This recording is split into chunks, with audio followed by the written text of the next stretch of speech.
My parents forgot my birthday for the 10th year in a row. But the moment I posted a photo of my new $125,000 Porsche, my phone did not stop ringing. They called me a thief, a liar, a disgrace. My father demanded a family meeting to confiscate my keys. He had no idea that by the time he hung up, I had already bought the bank that holds his mortgage. Before I tell you how I dismantled their entire lives, let me know where you are watching from in the comments below. Hit like and subscribe if you have ever had to remind your family exactly who pays the bills. My name is Nia, and today I turned 32 years old. I sat alone in my 4,000 square foot penthouse, overlooking the Chicago skyline, the city lights reflecting off the glass of a $20 bottle of sparkling water. My phone sat on the marble kitchen island completely silent. No calls, no texts, not even a generic Facebook post from my mother Beatrice or my father Marcus. For most people, a birthday is a celebration. For me, it is an annual reminder of my ranking in the Wilson family hierarchy. I am the invisible child, the one who studied late at night while my younger sister Ebony was out partying.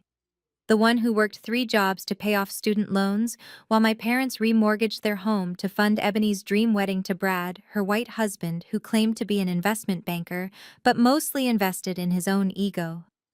To them, I am just Nia, the administrative assistant who lives in the city and barely makes ends meet. They do not know I am the CFO and co-founder of Aurora FinTech, a company that just closed a merger valuing us at 9 figures. They do not know this penthouse is mine paid for in cash.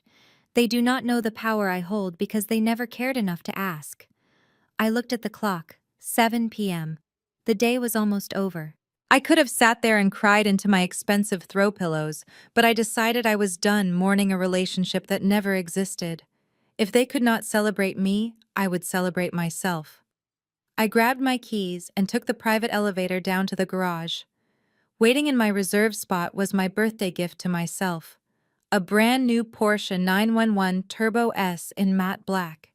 It looked like a panther ready to pounce.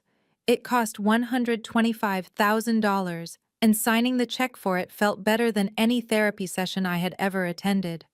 I unlocked the car, the heavy door thudding shut with a satisfying sound of German engineering.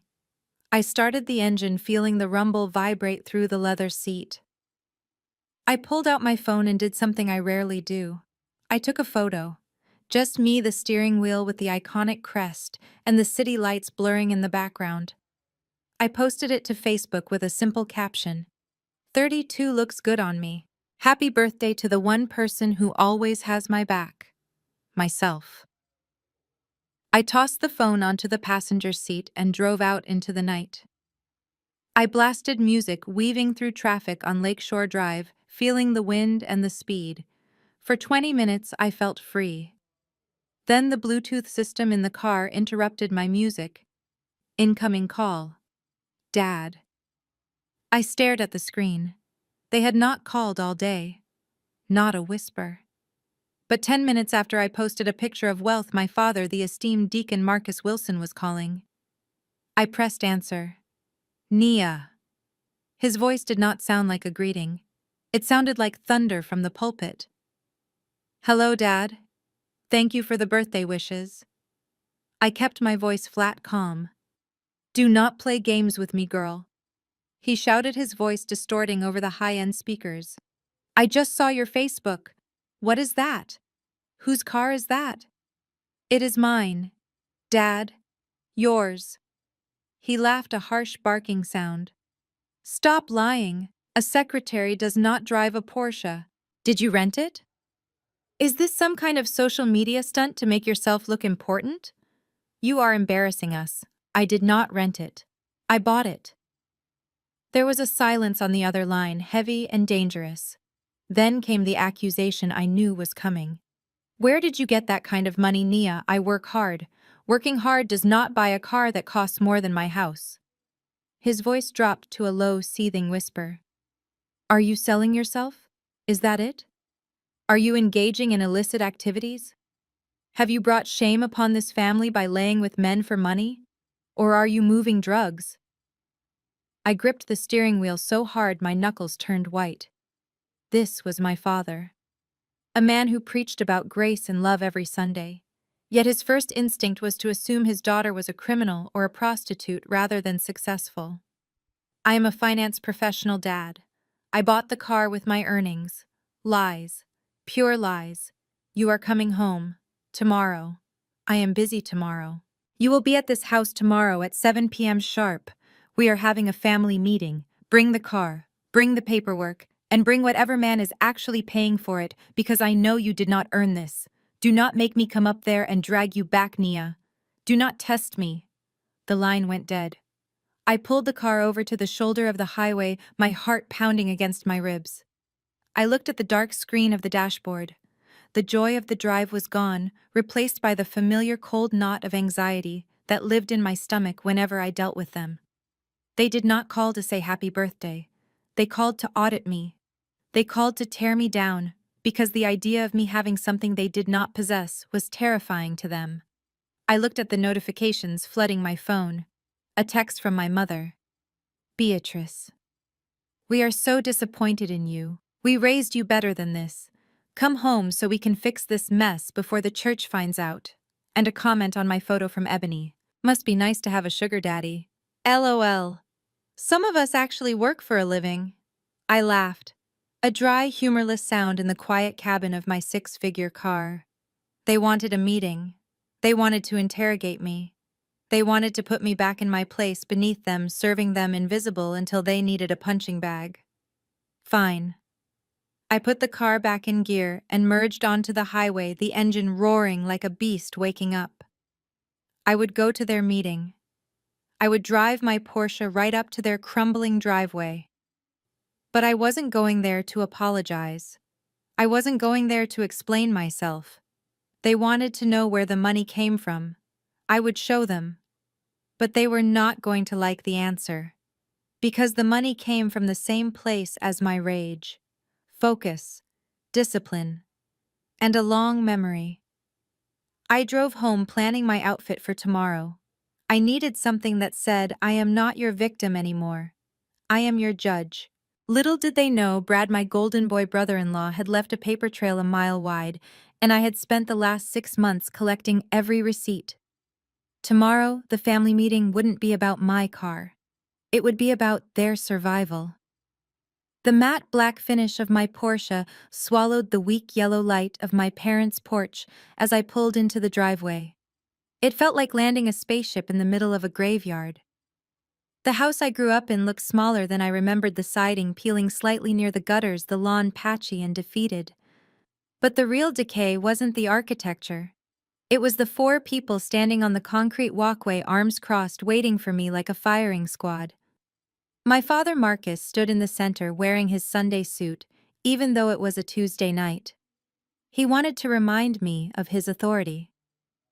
My mother Beatrice hovered nervously at his elbow, clutching a handkerchief she didn't need yet. And then there were the stars of the show. My younger sister Ebony, looking every bit the golden child in a designer dress I knew she could not afford, and her husband Brad. The man my parents practically worshipped because his skin was white and he wore a suit to work. He was leaning against my father's sedan with a smirk that made my skin crawl. He looked at my car, not with admiration, but with the hungry, calculating stare of a man trying to figure out how to pawn it. I killed the engine. The silence was heavy. I took a deep breath, checked my reflection in the rearview mirror to make sure my face was a mask of indifference, and stepped out. Nice rental, Nia. Brad called out before my feet even touched the pavement. He pushed off the sedan and walked toward me, circling the Porsche like he was inspecting a used Honda. I bet the daily rate on this is astronomical. You really shouldn't waste your secretary's salary on trying to impress us. We know what you are. I slammed the door shut. It is not a rental, Brad. He laughed, a condescending sound that grated on my nerves. Come on, I am in finance. I know how this works. You probably got a predatory lease, 20% interest, 25. This is a depreciating asset, Nia. It is a terrible investment. If you had come to me, I could have put that down payment into my new fund. You would have seen real returns instead of this piece of metal. I looked at him. His suit was ill-fitting at the shoulders, and his watch was a knockoff Rolex. I knew this because I own shares in the company that manufactures the real ones. Ebony stepped forward, linking her arm through Brad's. She looked at the car with naked envy, then curled her lip in disgust. It is too flashy, Nia. It screams insecurity. Why would a single woman need a car this fast? Who are you trying to outrun your judgment? I said dryly. But clearly I am not fast enough. Enough, my father barked. Inside, now. We filed into the living room. It smelled the same as it did 15 years ago. Lemon polish and old resentment. My father took his armchair, the throne from which he had dictated every failure of my life. My mother sat on the sofa, patting the cushion beside her for Ebony. Brad sprawled on the other chair, manspreading like he owned the place. I remained standing near the door, clutching my purse. Sit down, Nia, my mother said, her voice trembling with that weaponized fragility she used so well. You are making us nervous. I am fine standing. What is this meeting about? My father leaned forward, clasping his hands. We are concerned about you. This car, this lifestyle you are projecting on social media. It is dishonest. And it is dangerous. It is my money, Dad. It is money you should not be spending, Brad interjected. He pulled a notebook out of his pocket. Look. I did some rough calculations based on what an admin assistant makes in the city. Even if you are living in a shoebox and eating ramen, there is no way you can afford the payments on a Porsche 911 Turbo S. Not legally. He paused for effect, looking at my parents. Which means, he continued, you are either in massive debt that will eventually blow back on this family, or you are getting money from sources you do not want to talk about. My mother gasped. Oh, Lord. Nia, tell me you are not. You know what people will say. The church. Your father's reputation. I am not doing anything illegal, Mom. And I am not in debt. Then sell it, my father commanded. Excuse me. Sell the car. He said, his voice rising.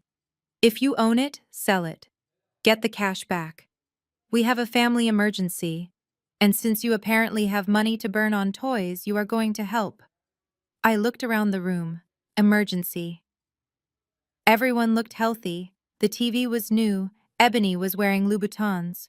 What emergency, I asked. Ebony and Brad are trying to close on their dream home, my mother said, her eyes filling with tears. It is a beautiful estate in Oak Brook.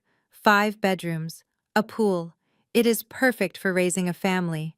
But the market is tough, Nia.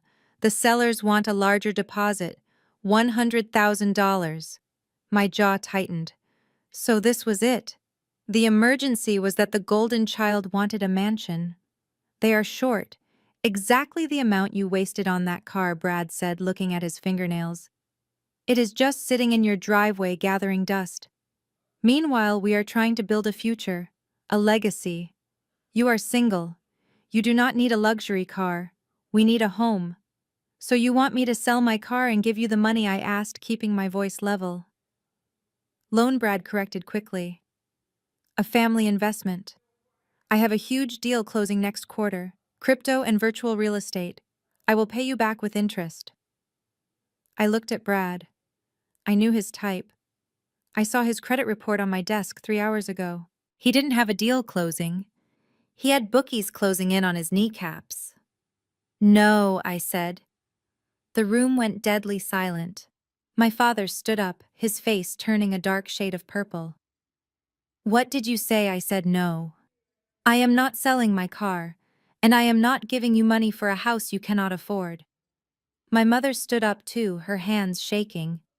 Nia, how can you be so selfish? Your sister needs this. She is trying to start a family. You are just living for yourself. It is greedy. It is sinful. It is my money, I repeated. It is family money. My father roared. We raised you. We fed you. We put a roof over your head. And now you drive up here in a six-figure car and refuse to help your own flesh and blood. You are ungrateful. You are spiteful. You are doing this just to make Ebony look bad. I looked at Ebony. She was smirking, enjoying the show. She knew she didn't have to say a word. They would do the dirty work for her. I am leaving, I said, turning toward the door. You walk out that door and you are not welcome back, my father threatened. I reached for the doorknob. Suddenly my mother was there. She moved faster than I thought possible. She grabbed my arm, her fingers digging into my skin. Give me the keys, she hissed. What? Give me the keys to the car. We will sell it ourselves. We will do what is right since you won't. I yanked my arm away. Don't touch me. She slapped me. It wasn't a soft slap. It was a hard, stinging blow that echoed in the silent hallway. My cheek burned instantly. I stared at her. She looked shocked at her own action, but then her face hardened into a mask of self-righteous fury. You are a bad daughter, she spat. A bad sister. God will punish you for this greed. I touched my cheek. The heat was radiating through my skin, but inside I felt ice cold. The last tether of guilt, the last thread of obligation I felt toward these people snapped. I opened the door. The night air rushed in, cool and clean. You want God to punish me? I asked quietly. Be careful what you pray for, Mom. Sometimes punishment looks a lot like justice. I walked out to my car. Behind me I heard my father shouting, telling me I was dead to him. I heard Brad laughing, telling Ebony not to worry, that I would come crawling back when the repo man came for my car. I sat in the driver's seat and locked the doors. I didn't cry. I didn't scream. I picked up my phone and dialed my assistant. It was 8:30 at night, but she answered on the first ring. Yes, Ms. Wilson. Start the file on Brad, I said, and call the bank. I want to buy the mortgage on my parents' house, tonight. I pulled out of the driveway, leaving them standing on the porch, screaming at my taillights. They wanted $100,000 fine. I would spend 10 times that amount just to make sure they never asked me for a dime again. I shifted the Porsche into reverse, ready to leave the toxicity of my childhood home behind forever. My cheek was still throbbing from my mother's slap, a physical manifestation of 30 years of emotional battery. But before I could back out of the driveway, a figure lunged in front of my headlights. It was my mother, Beatrice. She wasn't screaming anymore.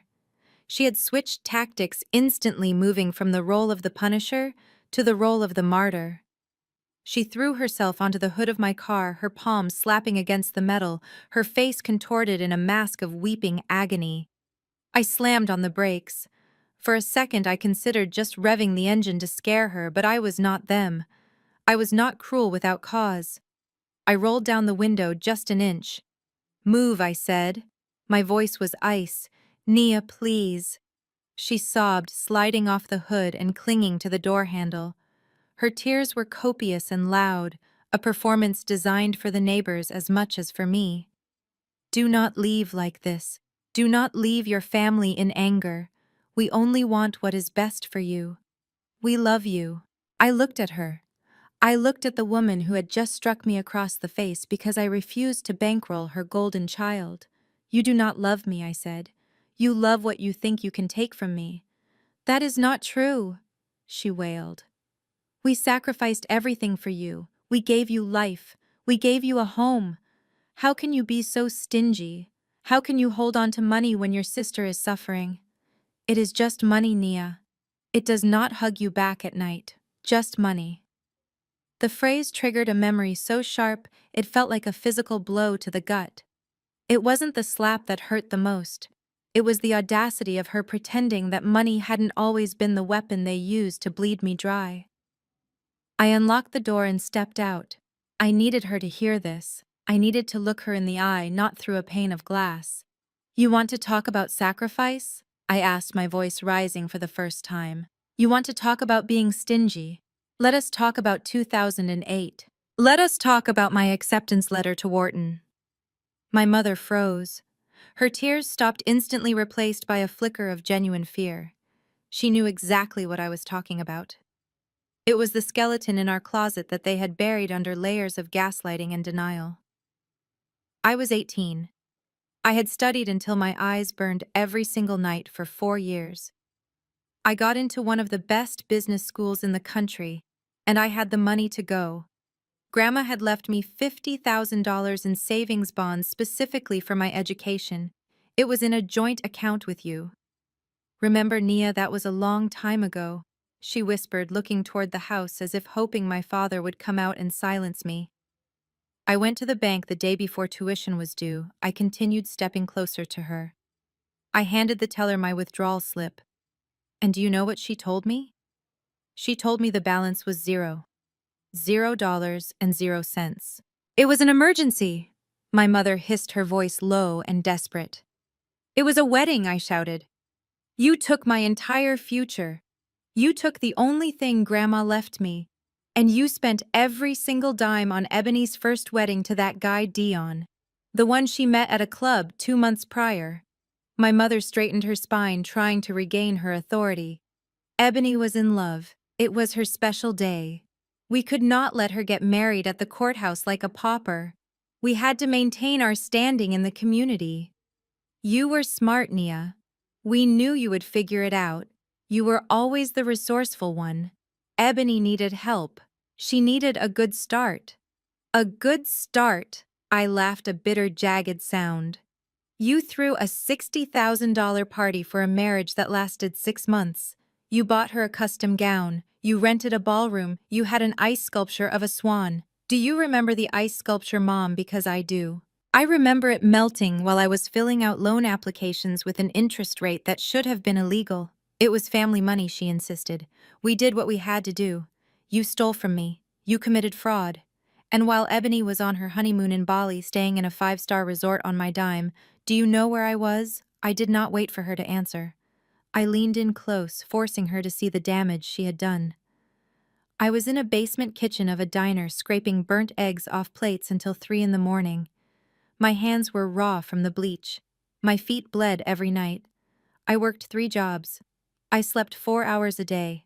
I ate leftover fries because I could not afford groceries after paying my tuition.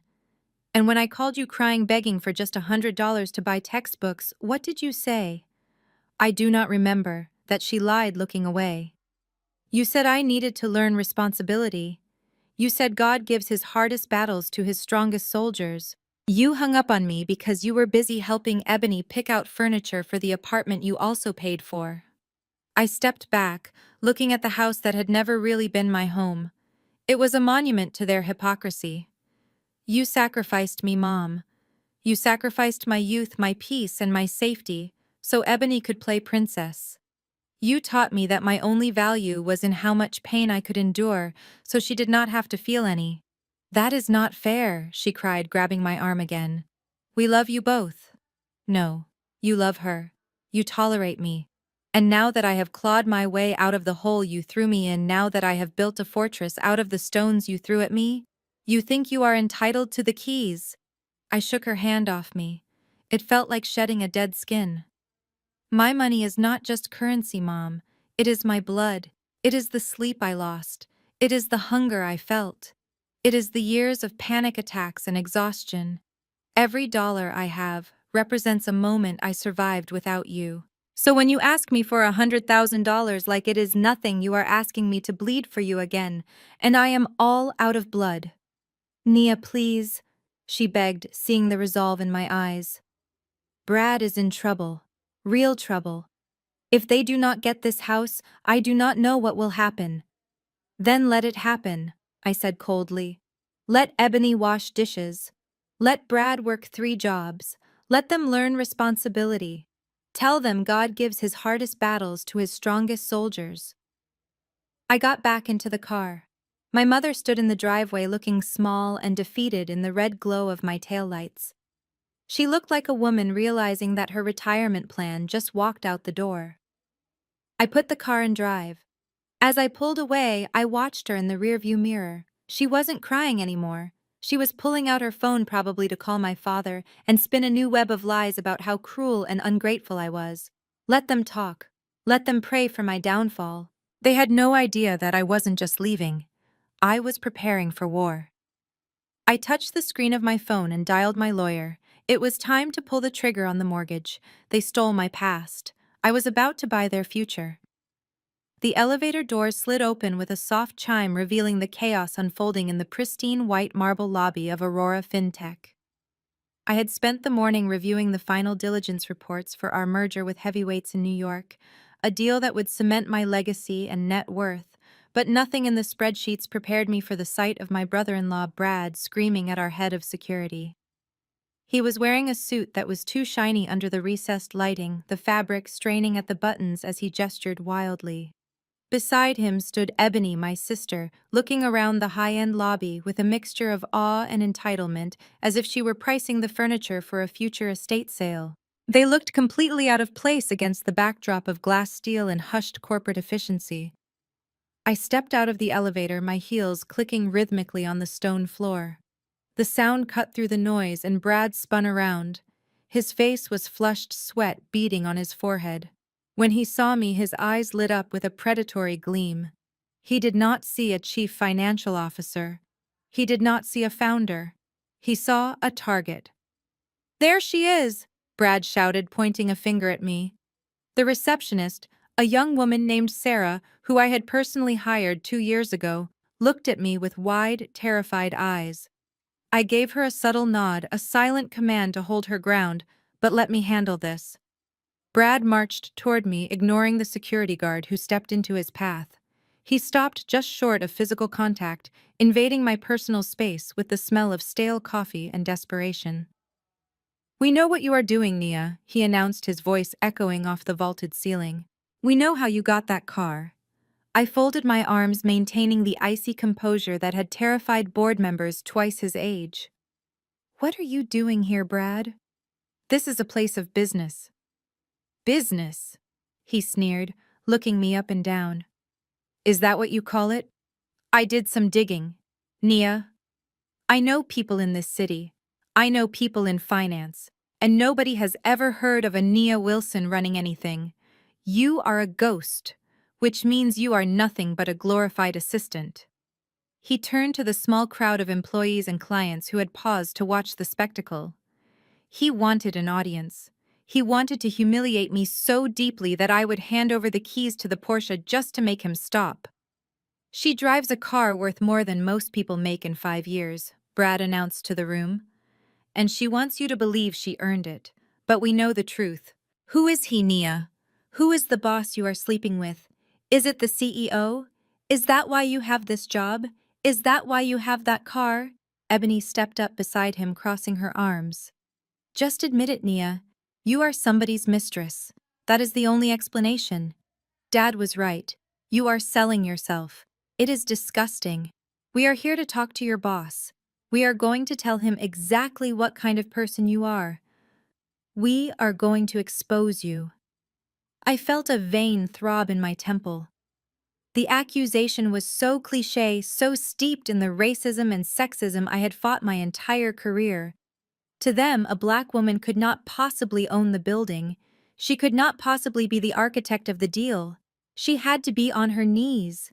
I wanted to scream. I wanted to tell them that I signed the paychecks. I wanted to tell them that the man they thought I was sleeping with was actually my employee. But I couldn't. The merger was in a sensitive quiet period. Any public outburst, any revelation of personal instability or scandal involving the executive team could spook the investors. I had to protect the deal. I had to protect my equity. I had to play the role they assigned me just for 5 more minutes. I took a deep breath, centering myself. I looked at Sarah, then at the head of security, a former Marine named Marcus. "I am going to ask you once to leave," I said, my voice low and dangerous. "You are trespassing." "We are not going anywhere until we see your boss," Brad yelled. "I want to speak to the man in charge. I want to know if he knows his secretary is defrauding her family and parading around in his company assets." I pulled my phone from my pocket and typed a quick message to Marcus. "Remove them. Use force if necessary. Do not mention my title." Marcus nodded imperceptibly. He stepped forward, his massive frame blocking Brad's view of the elevators. Sir, you need to leave the premises immediately, Marcus said, his voice calm but brooking no argument. Do not touch me, Brad spat, trying to shove past him. I have rights. I am here to report a crime. This woman is a fraud.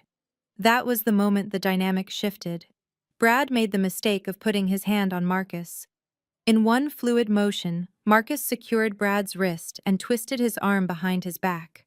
Brad let out a yelp of pain that was more shock than injury. Ebony shrieked. Get off him. You cannot do that. We are her family. Naya, tell them to stop. I stood perfectly still watching them. I looked at Ebony, the sister I had protected from bullies on the playground, the sister I had tutored, the sister whose wedding I had paid for with my future. I looked at her, and I felt nothing but a cold, clinical detachment. I do not know these people, I said to Marcus loud enough for the lobby to hear. They are harassing me. Please remove them. Nia, Ebony screamed, her face twisting into ugly red blotches. You liar, Mom is going to hear about this. You are dead to us, Marcus. And two other guards began to frog march them toward the revolving doors. Brad was struggling, his shoes squeaking on the marble, shouting about lawsuits and police. Ebony was crying now, the tears of a spoiled child who had finally been told no. They were dragged out onto the sidewalk of downtown Chicago, still screaming. The glass doors spun shut, sealing out their noise. The lobby fell silent. I smoothed the front of my blazer. I looked around at the employees who were staring at me wide-eyed. I apologized for the disruption, I said, my voice projecting clear authority. Please return to work. I walked back to the elevator, my head held high. I did not look back at the street. I did not check to see if they were still there. I pressed the button for the penthouse floor. As the doors closed, my mask finally slipped. My hands shook. Not from fear, but from a rage so pure it felt like rocket fuel. They had come to my sanctuary. They had tried to destroy my professional reputation because they were greedy and jealous. Brad had called me a whore in the lobby of the company I built from a laptop on a kitchen table. They wanted to know where the money came from. They wanted to know who I really was. They were going to find out. But not today. I walked into my office and locked the door.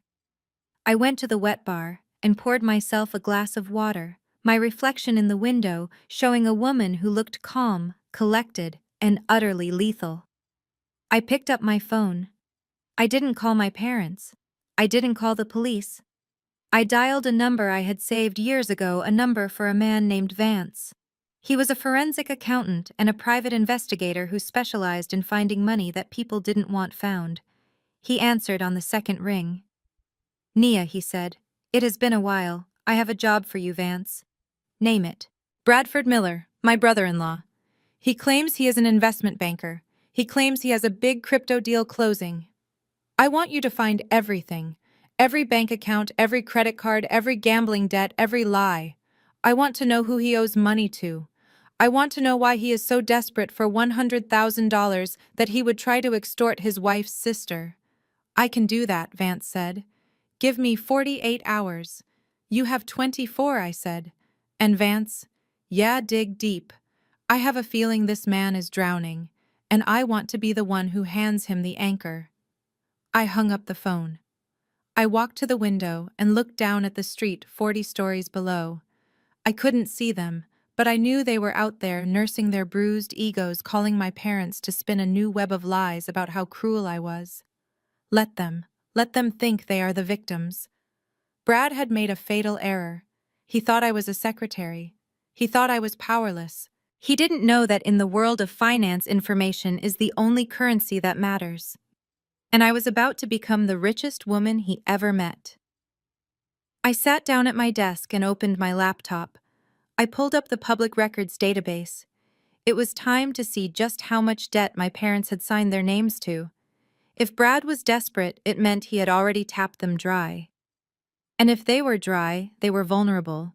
I wasn't just going to defend myself, I was going to buy their debts. I was going to own the very roof over their heads. And when the time came for the next family meeting, I wouldn't be sitting in the guest chair. I would be sitting at the head of the table holding the deed. The text message from my mother arrived at 6 in the morning on Sunday. It was brief and commanded the same heavy-handed authority she wielded whenever she felt her control slipping. Your father expects you at service today. It is time for repentance. Do not make us wait. I stared at the ceiling of my penthouse bedroom. Repentance. They wanted me to repent for being successful. They wanted me to repent for protecting my own assets from a brother-in-law who treated finance like a casino. I almost deleted the message and went back to sleep. I could have spent the morning drinking mimosas on my balcony watching the boats on Lake Michigan. But curiosity is a dangerous thing. I wanted to see how far they would go. I wanted to see the theater of their righteousness up close. I dressed carefully. No designer labels visible. No flashy jewelry. I wore a simple navy dress and low heels. I looked like the modest, obedient daughter they remembered, the one they thought they could break. I drove the Porsche, but parked it 3 blocks away, walking the rest of the distance to the brick church that had been the center of my parents' social universe for 30 years. The air inside Greater Hope Baptist Church was thick with the smell of floor wax, old hymnals, and expensive perfume. It was humid, the kind of heat that made your clothes stick to your skin instantly. As I walked down the center aisle, heads turned. The whispers started immediately rippling through the pews like a wave. I knew what they were saying. That is Nia. The one who won't help her family. The one who thinks she is better than us. My mother had been busy. She had clearly poisoned the well long before I arrived. I found a seat in the back row, trying to be inconspicuous, but an usher, Mrs. Gable, a woman who had known me since I was 5, marched over. She didn't smile. She pointed a gloved finger toward the front row directly beneath the pulpit. Your father saved a seat for you, Sister Nia. He wants you close to the word today.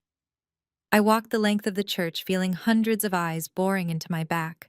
In the front row, my mother sat stiffly, wearing a hat with a brim so wide it could shelter a small family. Beside her was Ebony, looking demure and teary-eyed, and Brad. Brad was wearing a suit that fit better than the one he wore to my office, likely bought with the last of my parents' credit. He looked up at the cross with a performative piety that made my stomach turn. My father Marcus sat in the large chair behind the pulpit. He was the associate pastor, a man who wielded scripture like a sword. When he saw me sit down, he didn't nod. He didn't smile.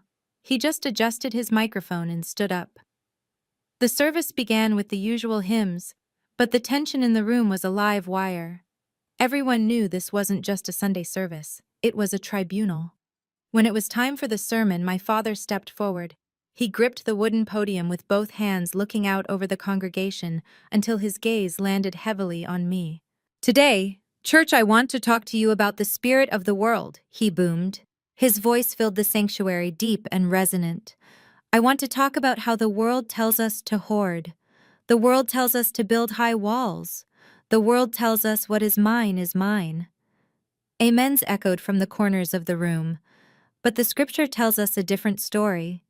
He continued, his voice dropping to a whisper that forced everyone to lean in. We all know the story of the prodigal son. The child who took his inheritance and ran. The child who loved money more than his father's house. But today, I see a new spirit. I see the spirit of the prodigal daughter. The heir left the room. He wasn't even being subtle. He was preaching my indictment. She gathers treasures on earth, he shouted, pointing a finger toward the ceiling, but his eyes were locked on mine. She drives the chariots of kings while her own flesh and blood walk in the dust. She lives in a tower of glass while her family prays for a roof. Is that righteousness? No, sir. The congregation responded in unison. Is that love? No, sir. My mother dabbed at her eyes with a handkerchief. Ebony leaned her head on Brad's shoulder, playing the victim perfectly. I sat stone still, my face a mask. Inside, I was marveling at the manipulation. He was using God to extort me. It was brilliant. It was evil. My father paused, wiping sweat from his brow. But there is redemption, church. There is always a way back. The Lord loves a cheerful giver, and today we have an opportunity to sow a seed. We have a young man in our midst, a man of vision, who wants to build something for this community." He gestured to Brad. Brad stood up, buttoning his jacket, looking humble. "Brother Brad has a vision for a business that will bring jobs to this community," my father announced. "A digital investment firm, a way to lift us all up. But the enemy has attacked his finances. The enemy has hardened the hearts of those who should help him." The enemy. That was me. I was the enemy in my father's church. "We are going to take up a special offering today," my father said. "We are going to show the devil that we support our own. We are going to help Brother Brad launch this ministry of finance." The ushers came forward with the gold offering plates. The organist started playing a slow, manipulative melody. My father stepped down from the pulpit. He took one of the plates from an usher and walked directly to the front row. He stood in front of me. The music stopped. The church went silent. "Nia," my father said, his voice amplified by the microphone clipped to his lapel. "The Lord has blessed you. We know you have prospered, but prosperity without charity is a sin. This is your chance to repent.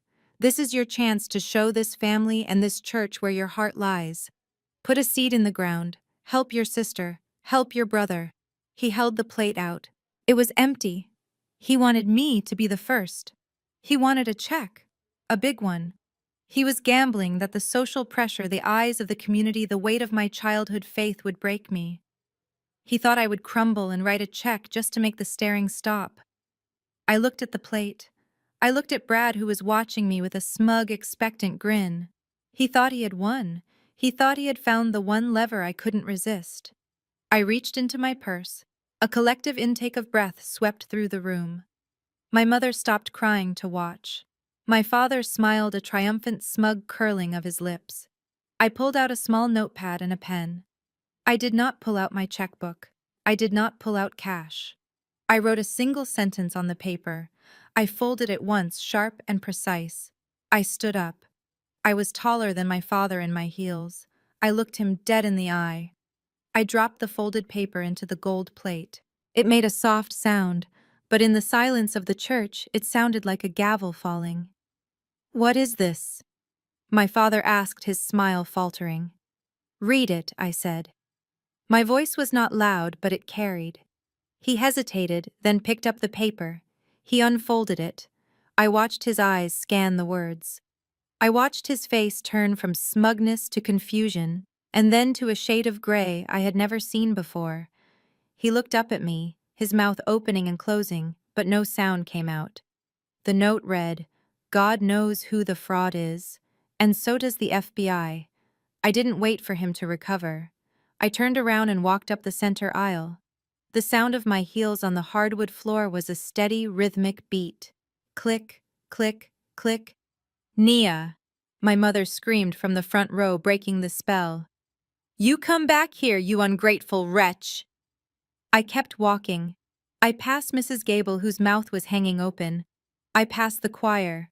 I passed the people who had judged me since I was a child. I walked out the double doors into the bright, blinding sunlight of the parking lot. Behind me, I heard the murmur of the congregation rising into a roar of scandal. I had just walked out on the associate pastor in the middle of a shakedown. I had just declared war in the house of the Lord. I walked the 3 blocks to my car, my heart rate steady, my hands calm. They wanted a show, I gave them one. They wanted money. They were going to get something much more valuable. They were going to get the truth. I got into my Porsche and checked my phone. There was a text from Vance, the private investigator. "Sent you the file on Brad. You are going to want to sit down for this. It is worse than we thought. He is not just broke, Nia. He is swimming with sharks." I smiled. The church service was just the opening act. The real judgment day was coming, and I was the one bringing the fire. I sat in the driver's seat of my Porsche, the engine idling, the air conditioning blasting against the sheen of sweat that had broken out on my forehead during my escape from the church. My phone pinged again. It was the full file from Vance. I drove to a quiet corner of a Starbucks parking lot, killed the engine, and opened the document on my iPad. What I saw made my blood run cold then boil. Vance had done exactly what I paid him for. He had peeled back the layers of Brad's life like a rotten onion. The first page was a summary of employment, or rather the lack thereof. Brad had not been an investment banker for 2 years. He had been fired from a mid-tier firm for unauthorized trading and gross negligence. Since then, his only source of income had been unemployment checks, which ran out 6 months ago, and sporadic transfers from my sister Ebony. I scrolled down to the financials. It was a disaster, a catastrophe of epic proportions. Brad had 6 credit cards maxed out to the limit. But that was the easy stuff. That was the stuff you could file bankruptcy on. The real horror show was in the wire transfers. Over the last year, Brad had moved nearly $500,000 into offshore crypto exchanges. Most of it was gone, vaporized in bad leverage trades and a gambling addiction that Vance had tracked to 3 different online casinos. But here was the kicker. The money he lost was not his. Vance had flagged a series of promissory notes.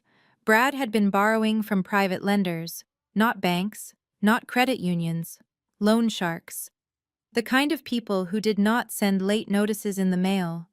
They sent guys with baseball bats. I looked at the dates. The payments were escalating. He was in deep. He owed $500,000 to people you do not want to owe $5 to. Then I saw the emails. Vance had hacked into Brad's personal account. I didn't ask how. I didn't care. I read an email chain between Brad and a man named Silas. "You have until the end of the month, Brad. After that we take collateral.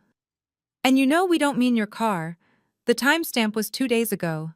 I kept reading.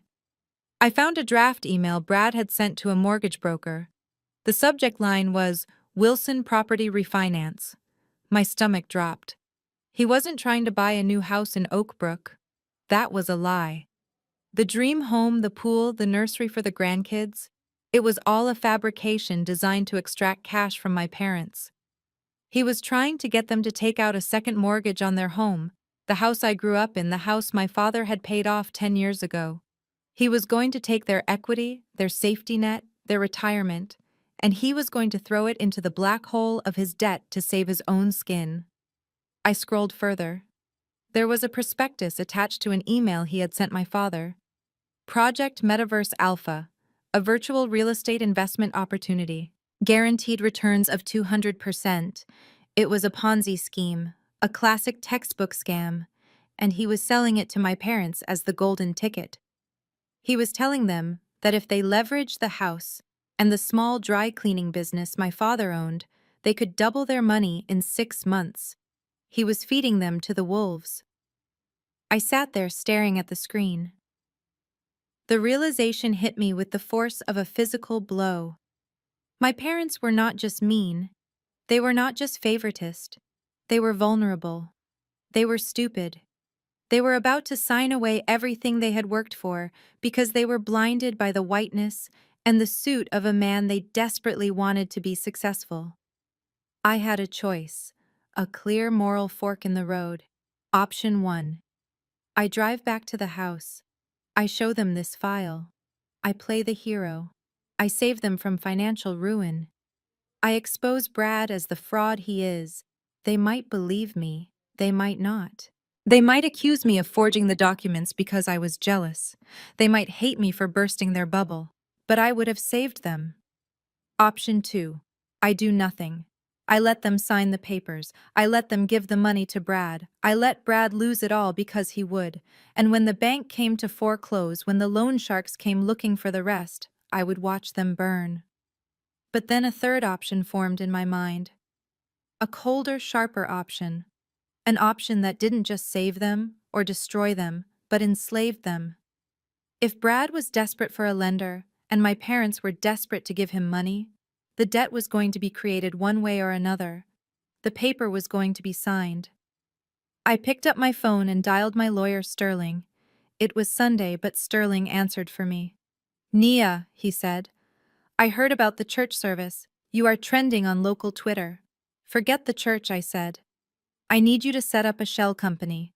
Delaware registration, Anonymity is paramount. Call it Chimera Holdings. Done. What are we buying? Distressed debt, I said. My brother-in-law is about to convince my parents to take out a high-risk private loan against their commercial and residential properties. He is using a shady broker because no traditional bank will touch him. I want you to find that broker. I waited a beat, watching a seagull pick at a discarded fry in the parking lot. I want you to buy the note Sterling. I want Chimera Holdings to be the lender. Sterling was silent for a moment. He was a shark, but even he paused at the implications. You want to hold the mortgage on your parents' house? I want to own the paper I corrected. I want to be the one they write the check to every month. And when they default, because they will default, I want to be the one who decides whether to foreclose. This is nuclear Nia. If you do this, you hold their lives in your hands. They tried to take my car Sterling. They tried to take my dignity. They tried to use God to shake me down for cash. I am simply securing my investment. Okay. Sterling said, his voice shifting to business mode. I will find the broker. If Brad is as desperate as you say, the broker is likely predatory. He will be happy to offload the risk to a private equity firm for a quick fee. We can have the paperwork ready by tomorrow morning. Do it, I said. And Sterling. Yes, make sure the terms are strict. One missed payment, and we accelerate the loan. I want the trigger to be hair trigger sensitive. Understood. I hung up the phone. I looked at the file on my iPad one last time. I looked at the picture of Brad smiling his winning smile, the smile that had fooled my sister and my parents. He thought he was a player. He thought he was moving pieces on a board. He didn't realize he was already in checkmate. I started the car. The engine purred, a sound of power and precision. I wasn't going back to the church. I wasn't going back to beg for their love. I was going back to my penthouse to watch the game play out. My parents were about to walk into a trap set by their own greed and their own blindness. And I wasn't going to warn them. I was going to be the one to spring it. I pulled out of the parking lot and headed toward the city. The skyline rose up before me, glittering and hard. I fit in there. I understood the rules of steel and glass. My family wanted to play with money fine. I would teach them the first rule of finance: never bet what you cannot afford to lose. I felt a strange sense of calm wash over me. The hurt was gone. The anger had crystallized into strategy. I tapped the steering wheel in time to the music.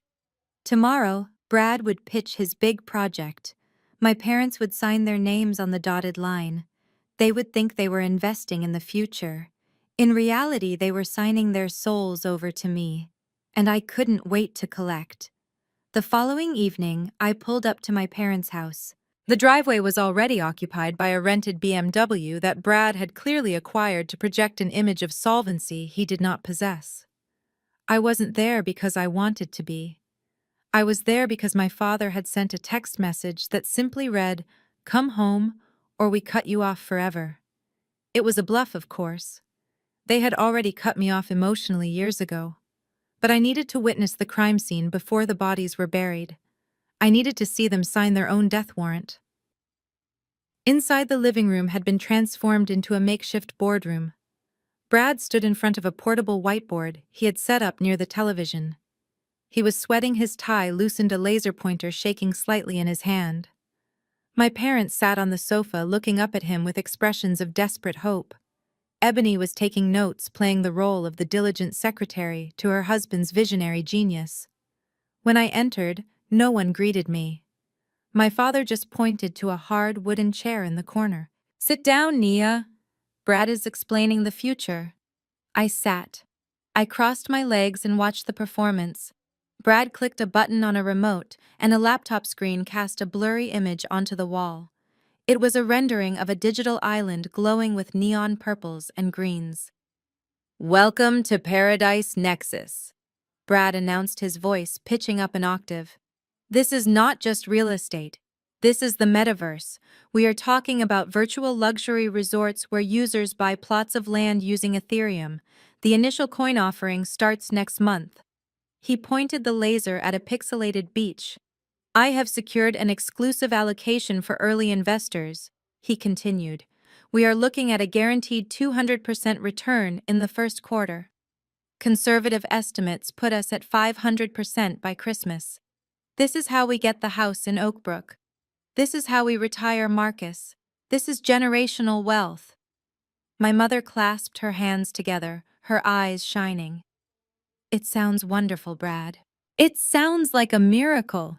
It is a miracle, Beatrice Brad said, flashing his salesman smile, but miracles require faith. And seed capital. To lock in this rate, we need to move fast. The window closes at midnight. My father nodded slowly, stroking his chin. He looked at me. He wanted me to be impressed. He wanted me to see that his son-in-law was the titan of industry I refused to be. Nia, my father said, do you see this? This is vision. This is what a real businessman looks like. I looked at the screen. It was a template. I recognized the graphics package. It was a $20 asset pack from a stock image site. There was no blockchain. There was no development team. There was just Brad. A gambling addiction and a desperate need for liquidity. It is a Ponzi scheme, I said. The room went quiet. Brad's smile faltered. Excuse me, he said. It is a scam, Brad. There is no metaverse resort. You are selling unregistered securities for a project that does not exist. The returns you are promising are mathematically impossible unless you are paying old investors with new money. Ebony stood up, throwing her notepad down. Stop it, Nia. You are just jealous because Brad has a big idea and you are just a number cruncher. I am not jealous, I said calmly. I am literate. Show me the white paper. Show me the smart contract audit. Show me the developer credentials. Brad waved his hand dismissively. You would not understand the technicals, Nia. This is Web 3. It is beyond traditional finance. My father stood up. He walked over to the coffee table where a stack of documents lay waiting. He picked up a thick packet and held it out to me. We did not call you here to critique, he said. We called you here to sign. Sign what? This is a loan application, he said, for $200,000. We are investing in Brad's company. We are going to be the primary shareholders.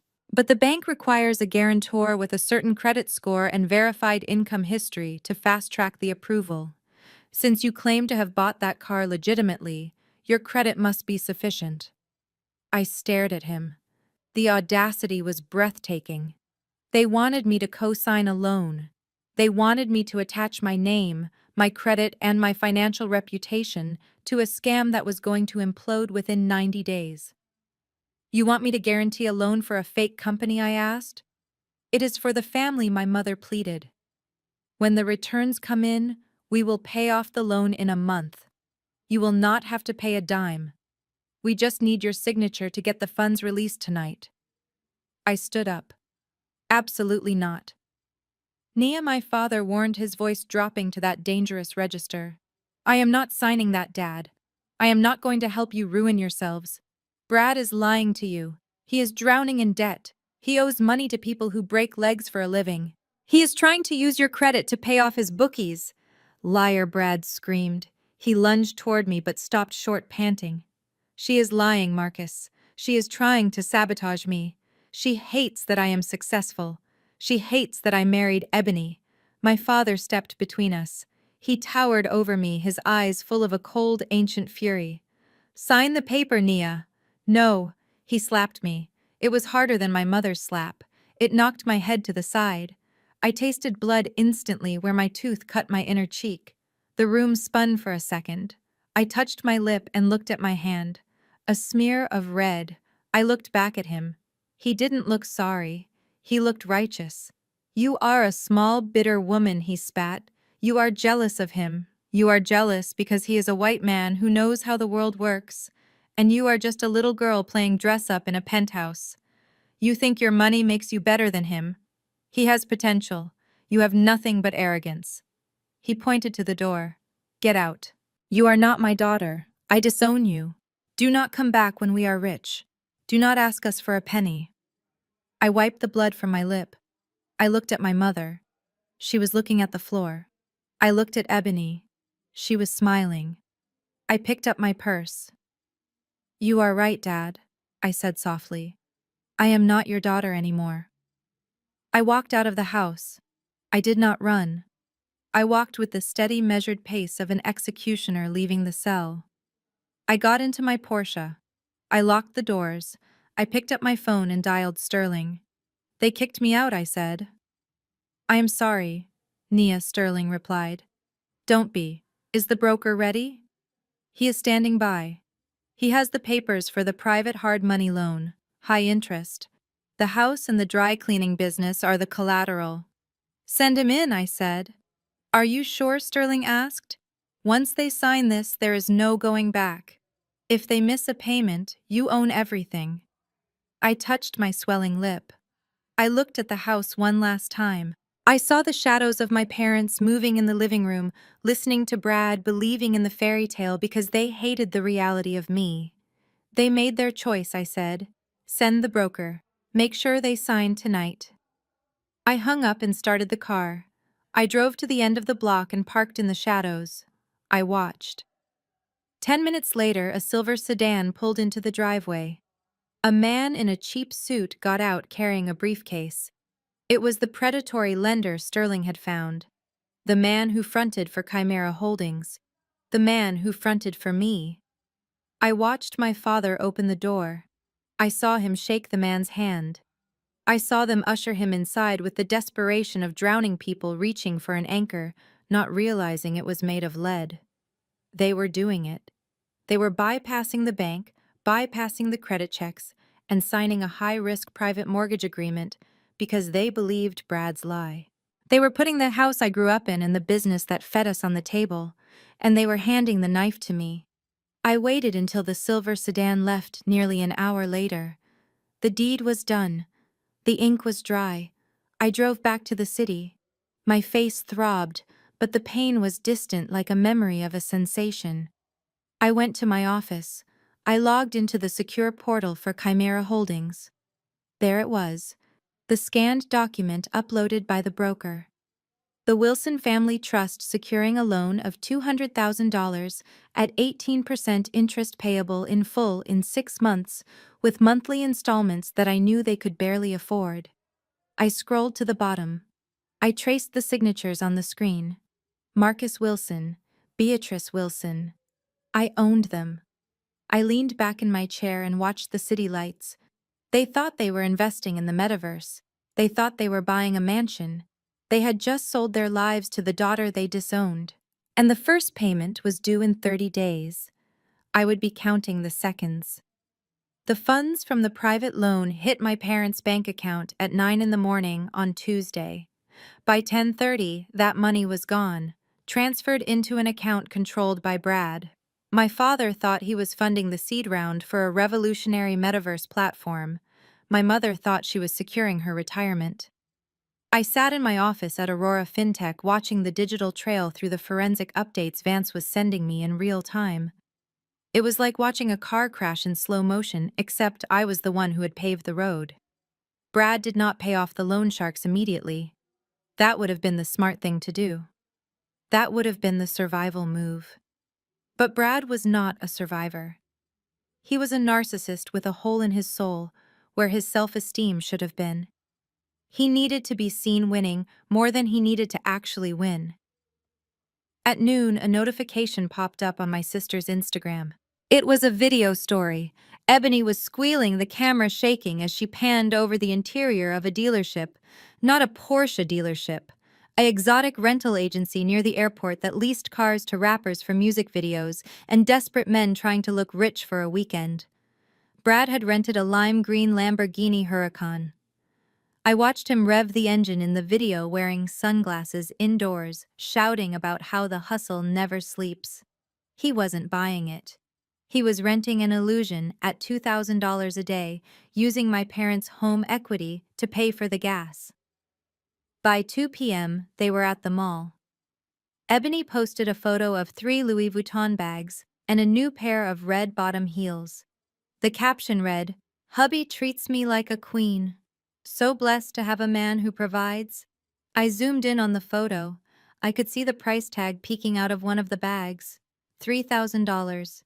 They had blown through $5,000 in an afternoon on accessories, while the interest on the high-risk loan I now held was already accruing by the hour. They were eating the seed corn.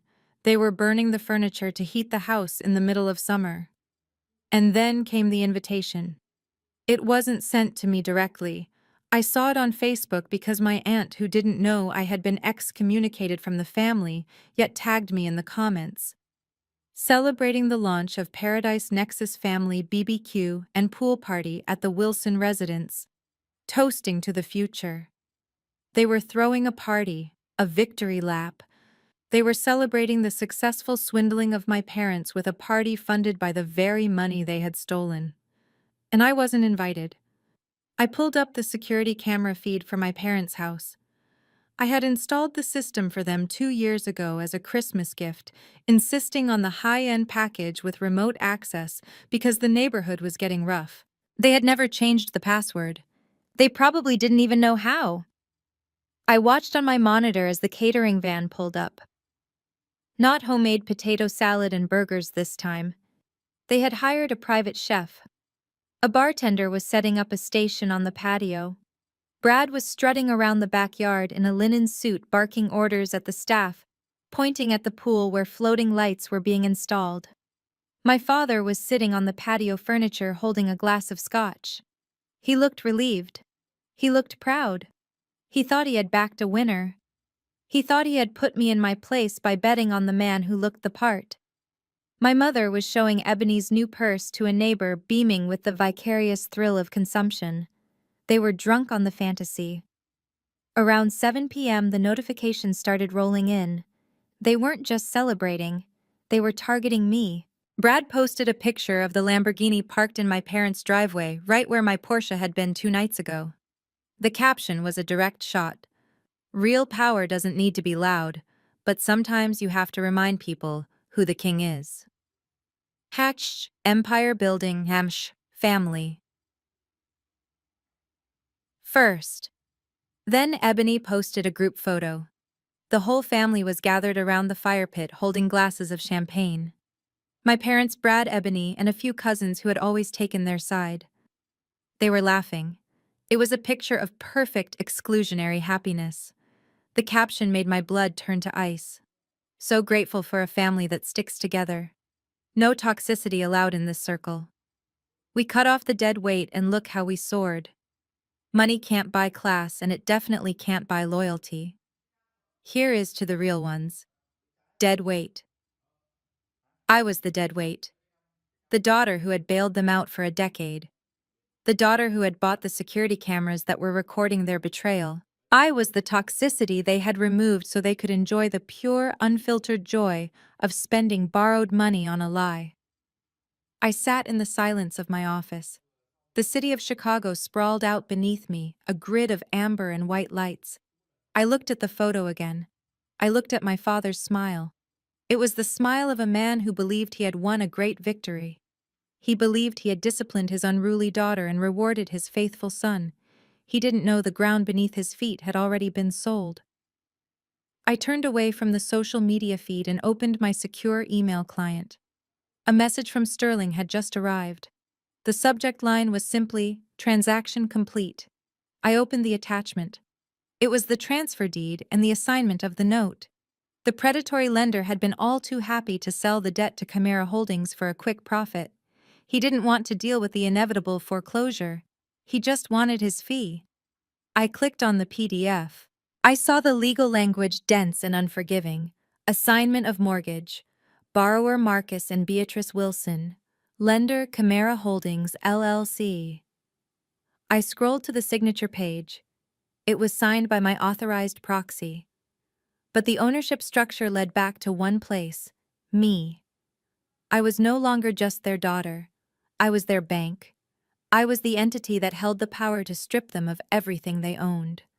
The house they were partying and the patio they were standing on the roof over their heads. It all belonged to me now. The lease on their lives was in my hands. I leaned back in my ergonomic chair, the leather cool against my skin. The feeling wasn't happiness. It wasn't joy. It was a cold, heavy satisfaction. It was the feeling of a chess player who sees mate in 3 moves while the opponent is still celebrating taking a pawn. They were drinking champagne on the deck of the Titanic, and I was the iceberg. My intercom buzzed, interrupting the silence. Ms. Wilson. It was Sarah, my executive assistant, working late as always. Yes, Sarah. A courier just arrived. He said it is urgent. It is an invitation. Bring it in. Sarah entered the office, her heels soft on the plush carpet. She handed me a thick cream-colored envelope with gold leaf lettering. It was heavy, expensive stock. The kind of invitation that announced power before you even opened it. I slid a letter opener under the seal. The Chicago Business Leaders Association cordially invites you to the annual Entrepreneur of the Year Gala. I scanned the card. It was the premier business event of the season. The mayor would be there, the governors of finance, the titans of industry. And there, in bold embossed letters near the bottom, keynote speaker, Nia Wilson, founder, and CFO, Aurora FinTech. I smiled. It was the first genuine smile I had felt in days. This gala was the place to be seen. It was the kind of event Brad would kill to attend. It was the kind of room where he could hunt for investors to pay off the sharks he was still dodging. I knew with absolute certainty that he would try to be there. He would spend the last of the loan money on scalped tickets or bribe a waiter to let him in the back door. He needed fresh blood. He needed a new mark. And he would bring my parents. He would drag them along as props, the respectable older couple, to vouch for his character, to prove he was a family man. They would walk into that ballroom thinking they were rubbing elbows with the elite. They would think they were about to level up. They had no idea that the keynote speaker was the daughter they had called a failure. They had no idea that the woman on stage, the woman being honored as the future of finance, was the dead weight they had cut loose. I looked at the monitor one last time. Brad was doing a toast, raising his glass to the camera on the security feed, oblivious to the audience of one. "Cheers, Brad," I whispered. "Enjoy the champagne. It is the last expensive drink you are ever going to have." I put the invitation on my desk, right next to the mortgage deed. The trap was set. The players were in position. All that was left was to turn on the lights and watch them scramble. I picked up my pen and circled the date of the gala. Saturday, 3 days. I would let them have their fun for 3 more days. I would let them spend the money. I would let them dig the hole so deep they could never climb out. And then on Saturday night, in front of the entire city, I would bury them. The Saturday night air was thick with humidity and the scent of expensive perfume as I stepped out of the black town car in front of the Palmer House Hilton. The Entrepreneur of the Year Gala was the kind of event where net worth was measured in billions, and influence was the only currency that truly mattered. I smoothed the fabric of my emerald silk gown, a custom piece that cost more than the tuition my parents had stolen from me, and walked toward the revolving brass doors. I wasn't just an attendee tonight. I was the main event. But before I took my place on the stage, I needed to see them. I needed to witness the depth of their delusion one last time. I scanned the ballroom from the shadows of the entrance archway. It was a sea of tuxedos and designer dresses, a shifting landscape of power dynamics and social climbing. And there, bobbing like corks in a hurricane, was my family. Brad led the way, his chest puffed out in a rented tuxedo that was a size too small in the shoulders. He walked with the frantic energy of a man who knows the clock is ticking. Ebony clung to his arm, wearing a sequined dress that caught the light in a way that screamed desperation rather than elegance. My parents, Marcus and Beatrice, trailed behind them, looking like deer caught in headlights. They were out of their element, overwhelmed by the opulence clutching their invitations like life rafts. I watched as they approached the check-in desk. I saw the hostess frown at their tickets. These were not VIP passes. These were scalped general admission tickets, likely purchased from a third-party vendor, at a markup that would make a loan shark blush.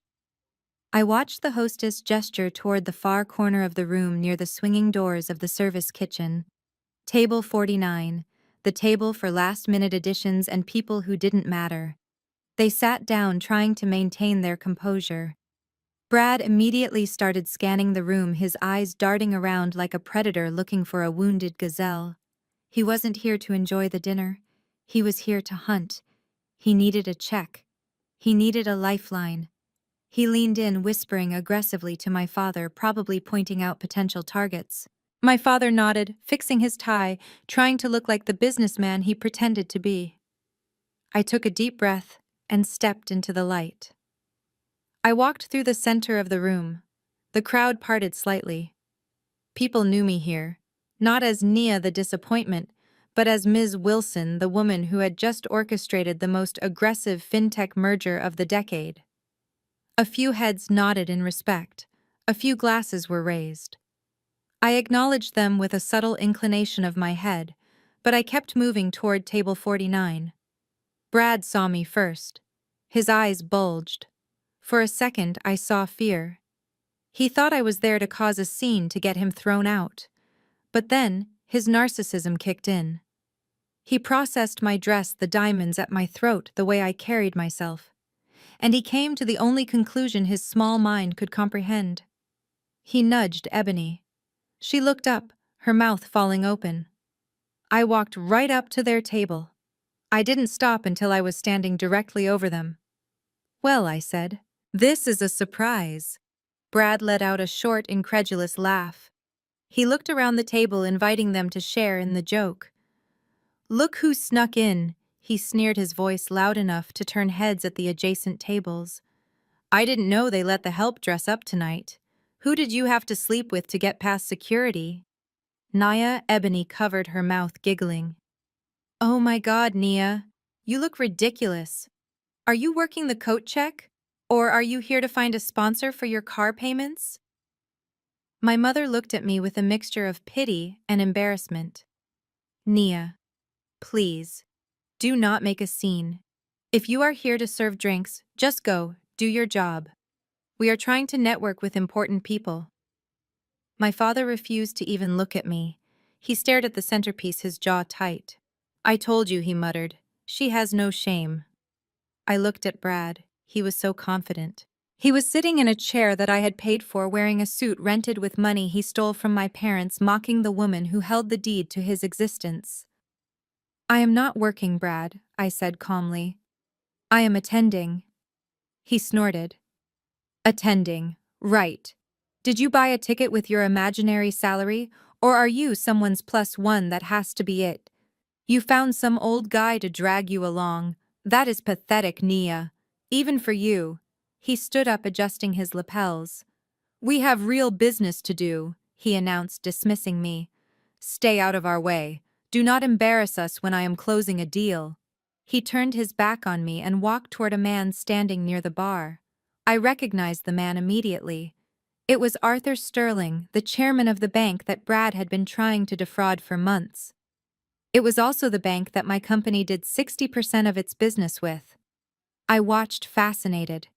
Brad approached Sterling with his hand extended, flashing that used car salesman smile. "Mr. Sterling," Brad said, his voice oozing charm.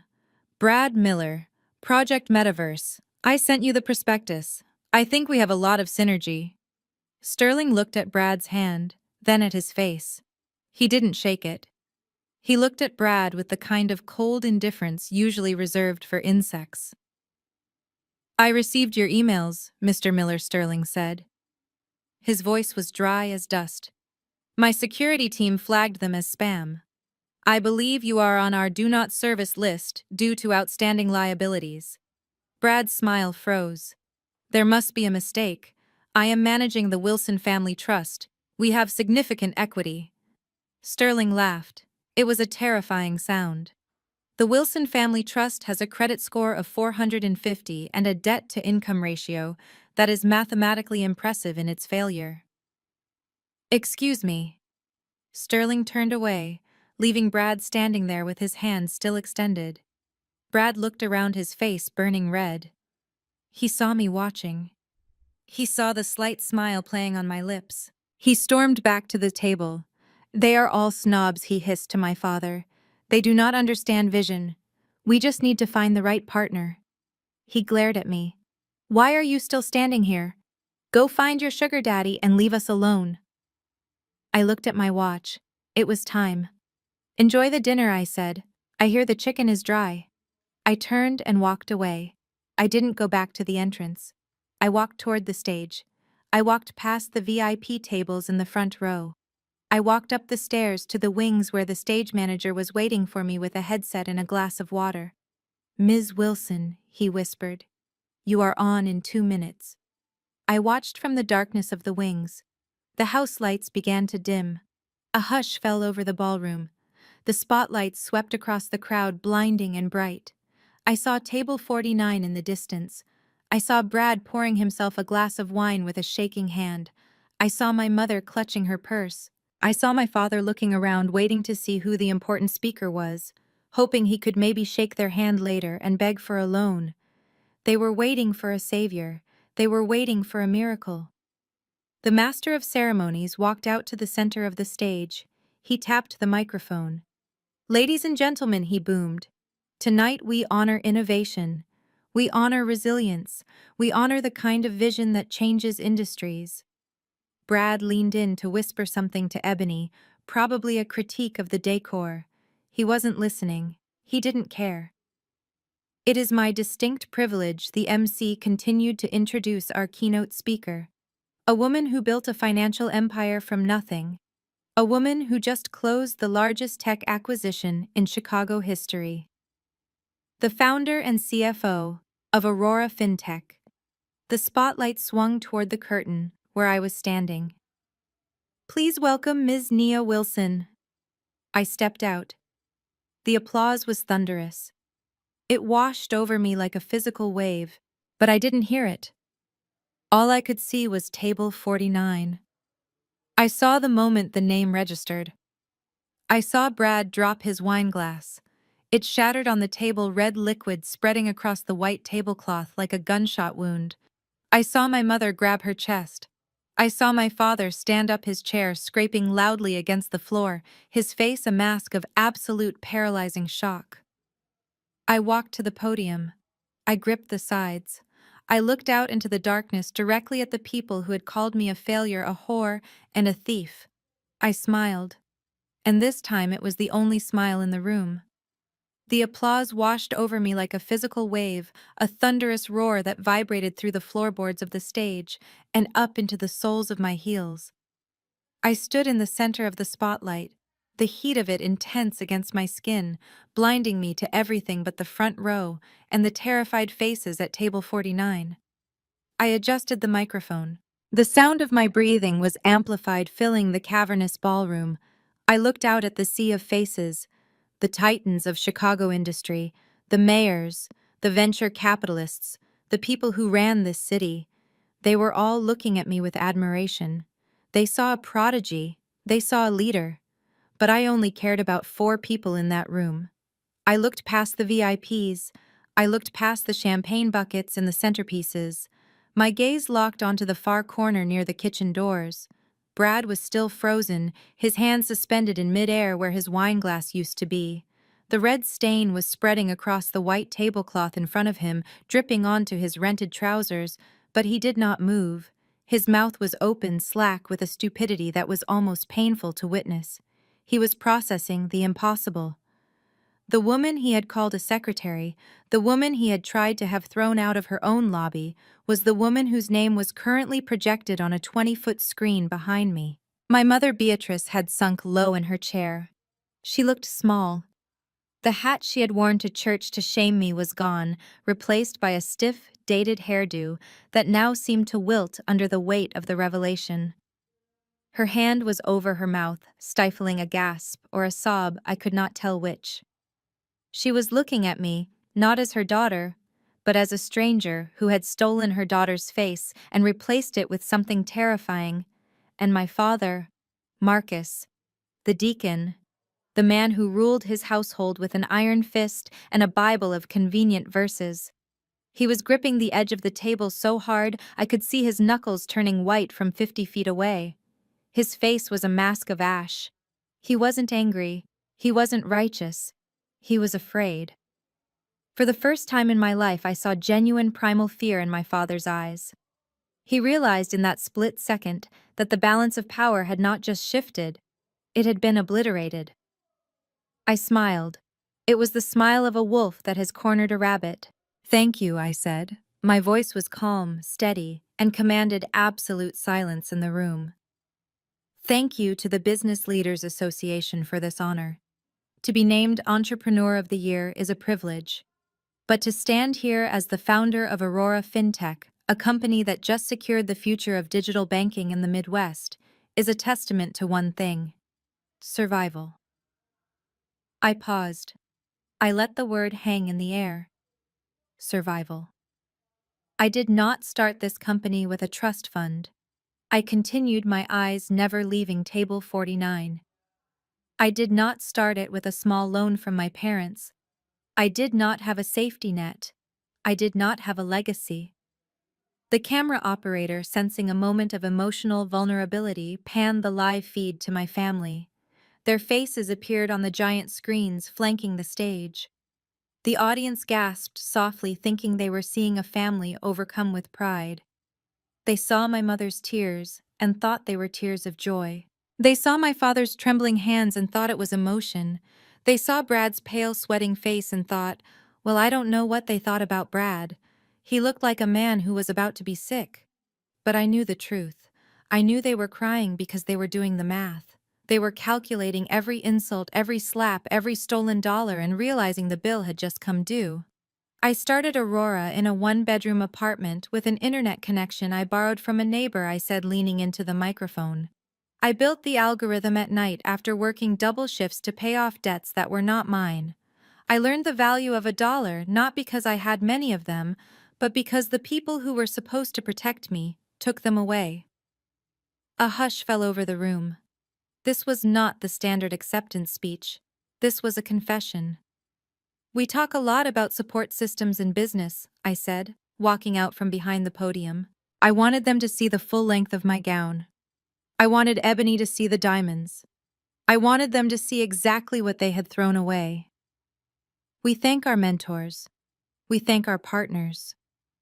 But tonight I want to thank the people who really made this possible. I want to thank the people who taught me that if I did not save myself, no one would. I pointed directly at the screen at the live feed of my family. The audience turned to look.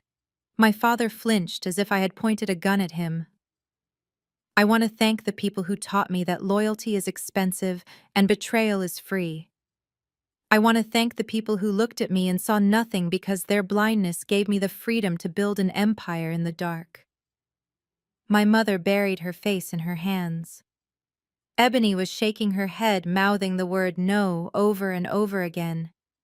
"You see?" I continued, my voice dropping to a register of intimate steel. "When you are left at the airport, you learn to fly. When your tuition is stolen, you learn to earn. And when your family locks you out of the house, you learn to buy the block." There was a scattered, confused applause from the back, but most of the room was captivated. They sensed the drama. They sensed the blood in the water. Aurora FinTech is not just a company. It is a fortress. It is the answer to the question, what happens when you underestimate the quiet one? What happens when you mistake silence for weakness? I walked back to the podium. I picked up the heavy crystal award that had been placed there. It caught the light, refracting it into 1,000 sharp edges. This award belongs to the girl who scrubbed dishes while her sister went on vacation. It belongs to the woman who was called a failure by a man who couldn't balance his own checkbook. It belongs to the survivor. I looked at Brad. He was trying to stand up. He was trying to leave. But his legs wouldn't work. He was pinned to that chair by the weight of his own fraud and the realization that he had tried to extort the most powerful woman in the room. "Tonight we celebrate success," I said. "But let us not forget where success comes from. It comes from the hunger. It comes from the cold. And it comes from the absolute refusal to be a victim." I raised the award in a toast, I looked directly into the camera lens, knowing my face was 50 feet tall on the screen behind me, looming over them like a god. So to my family, I said, my voice ringing out like a bell. Thank you. Thank you for not believing in me. Thank you for the neglect. Thank you for the cruelty. Because without you, I might have been content to be ordinary. You forced me to be extraordinary. I took a sip of water from the glass on the podium. Cheers, I whispered into the mic.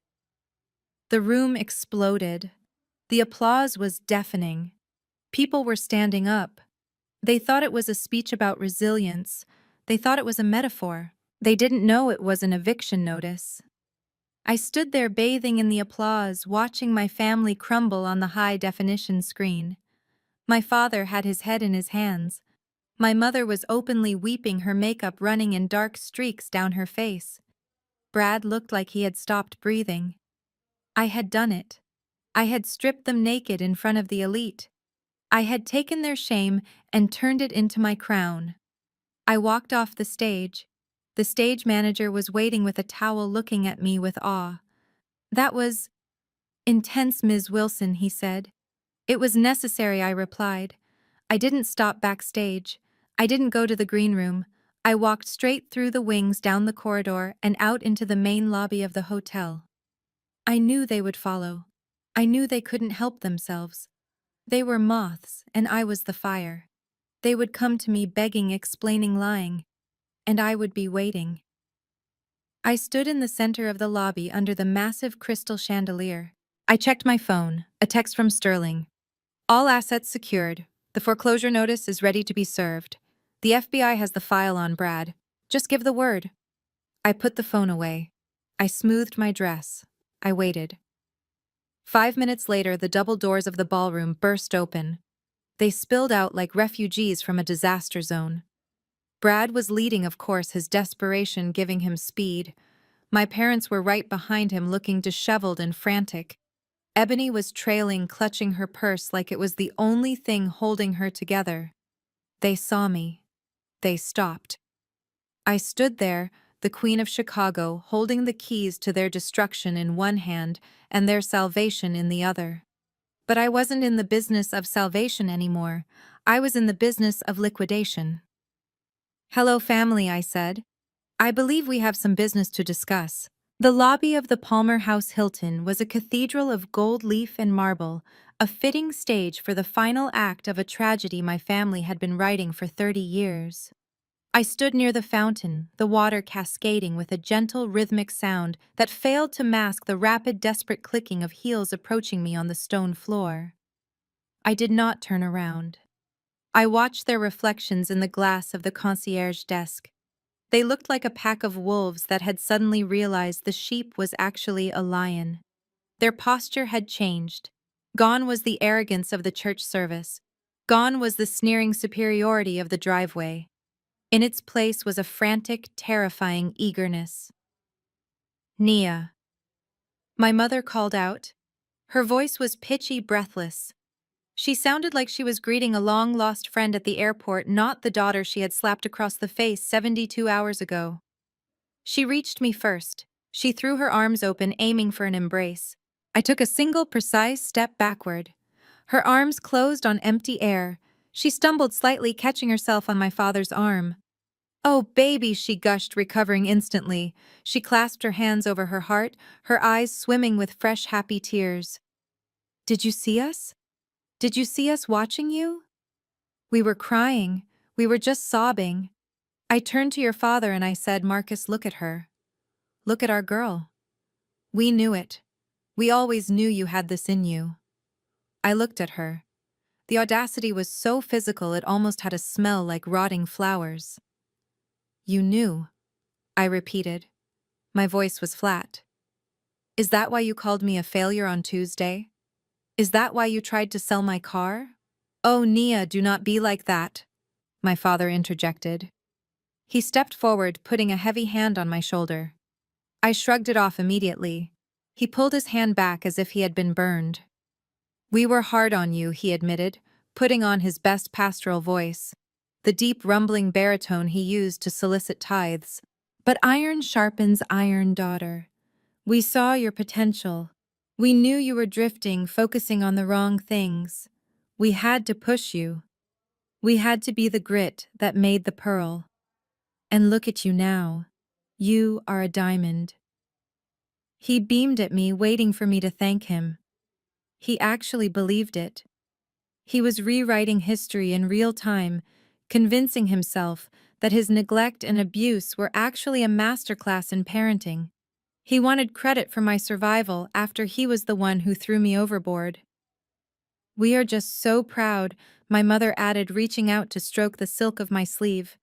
She was checking the quality of the fabric. Founder, CFO. My goodness, why did you hide it, honey? We could have celebrated you. We could have helped you. I laughed. It was a short, sharp sound. You stole my college fund to pay for a wedding. You tried to extort me for a down payment. The only thing you would have done with my company is liquidate it to buy Brad a boat.